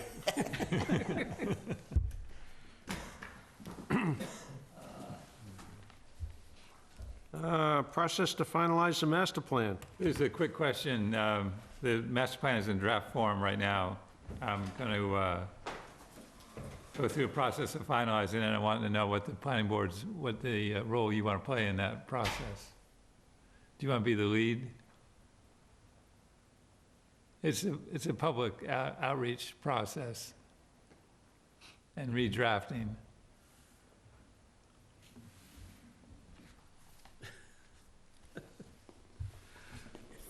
Comprehensive for the entire town, correct? Yes, it is. Including areas like, obviously then, okay. How, what phase is it in? I attended a couple of meetings. I mean, has it There's a draft form of it at this time that was prepared by Serped. Has it advanced from when the last presentation that we had? Whether we attended I'm not sure which last presentation you a attended, couple but of months ago? a couple of months ago? No. Time flies. Yeah, a little bit longer than that. Well, I think it's the more recent, whatever the more recent one is, 3, 4 months, whenever. That eventually has to go to town meeting, correct? Doesn't have As to, a but it'd be a good report idea. or as an acceptance, or, Might be a good idea to have something go to town meeting. because I believe we had to go to town meeting to change in the previous life. Some selectmen wanted to change a particular area, their emphasis in the master plan, and to do that, what they wanted to do conflicted with it, so they wanted to change it, and they did it at town meeting, as I recall. I mean, I just wanted to know what role you wanted to play. We should. As a planning board in it. If you want to take a lead on it, or do you want to be one of the players that, I think we should be involved in the development of it, yes. there's one. Well, I think that's our responsibility, isn't it? That's why I'm bringing it up. Yeah. The thing is, what is the process, though, that? Well, we'll lay that out. I'll put that through as a, and let you know and we can talk about that. There isn't a master plan committee No, that would run, so it would land in our lap. right. I guess that's the way we're going. Okay. Then talk about the Walmart traffic study. Did you read over the traffic study in the, Just saw it this evening very quickly. Well, there are two aspects about this. One is that it's incomplete. It doesn't really tell you what the impact of the traffic of the Walmart is. And secondly, that there's both a local issue with the permit as well as a state MIPA review, Section 61 findings, that has an issue with the, what they're supposed to be submitting as requirements for the special permit and the EIR, the environmental impact report that was done. So I'm suggesting that there be two ways we approach this. One is through enforcement of the special permit, and the other is a letter to the Secretary of the Environmental Affairs and the MIPA office.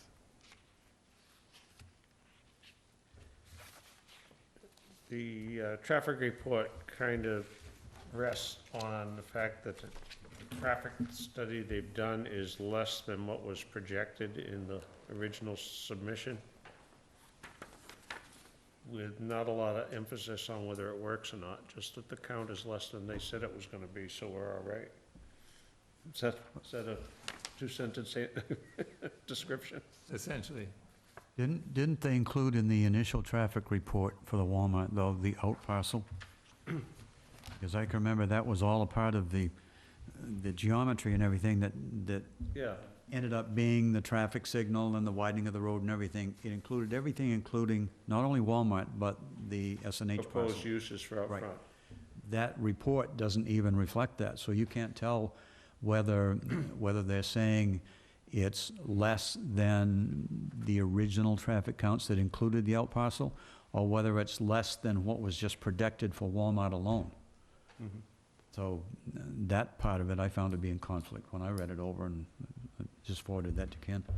Yeah, the part that I'm concerned about is that it doesn't tell you what the impact is at the key intersections, Toby Road and Cranberry Highway, and Toby Road and Main Street, which is where people make decisions about going there as a destination or they're passing by.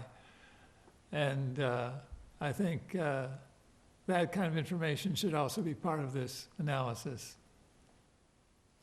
Well, that was the concern back when it was done. That's why the look back, because I think we were stating that we thought it was worthy of a traffic light, and they were saying it wasn't, so.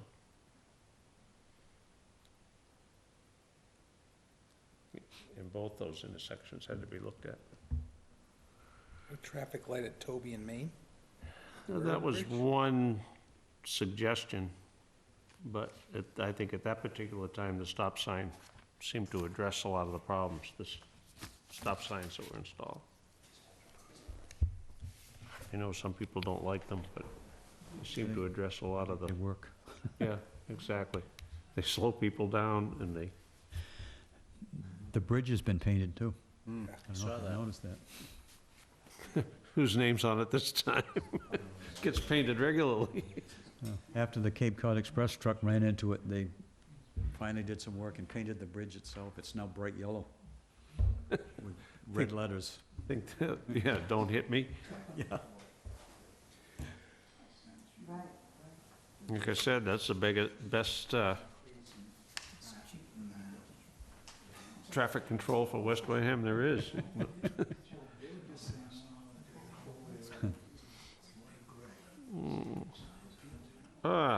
Invitation to Bay Point, is that passed? I know one of the invitations I opened up, by the time I got my email working, I'd already missed it. Was that? Yeah, no, that was to something else, I think. No, in this case, it was instigated by Emmanuel, who was talking about the design of the future development. And they offered to have a site visit at Bay Point and talk about the design of the future phases that they're talking about doing. And I don't know, Emmanuel, did you schedule any meeting No, I with? was waiting to hear after tonight's meeting, then I will. So is anybody else interested in venturing out and? Yeah, I'd go. Of course, it all depends on when it is, but yeah, if we can. Well, he offered a golf cart tour. Can we And drive? Is I'm he hoping to suggesting see we're old? some of their plans to see if they picked up any of the suggestions we made. Is that the beer cart or regular? No, that brings us to the next See one, that which pile of is logs? Stone Path Malt. Right, we could check out the stumps while we're there. What times of the day, does anybody else want to go? Yeah, I'd like to go. What times of day are better for you? I'm flexible. For me, I just need advance notice because I'm an hour away. Okay, but afternoon, morning, late day? Afternoons would be best. Late afternoon? 3-ish, 4-ish, or, Yeah. I mean? Yeah, that'd be fine. Yeah, that would work. Well, I'll call Tim and I'll let you guys know. Okay. Or I'll let Ken know, and he can. Send around. And then if there's enough people, I'll post it as a site visit by the planning board. Okay. And Stone Path Malt, when is their ribbon cutting? This Thursday at 3 PM.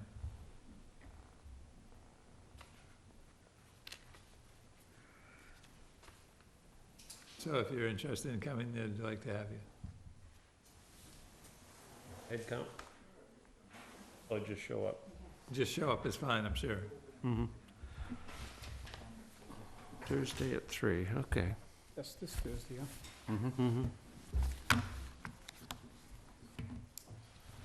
Good. Entertain a motion to adjourn? I would. Second. Discussion?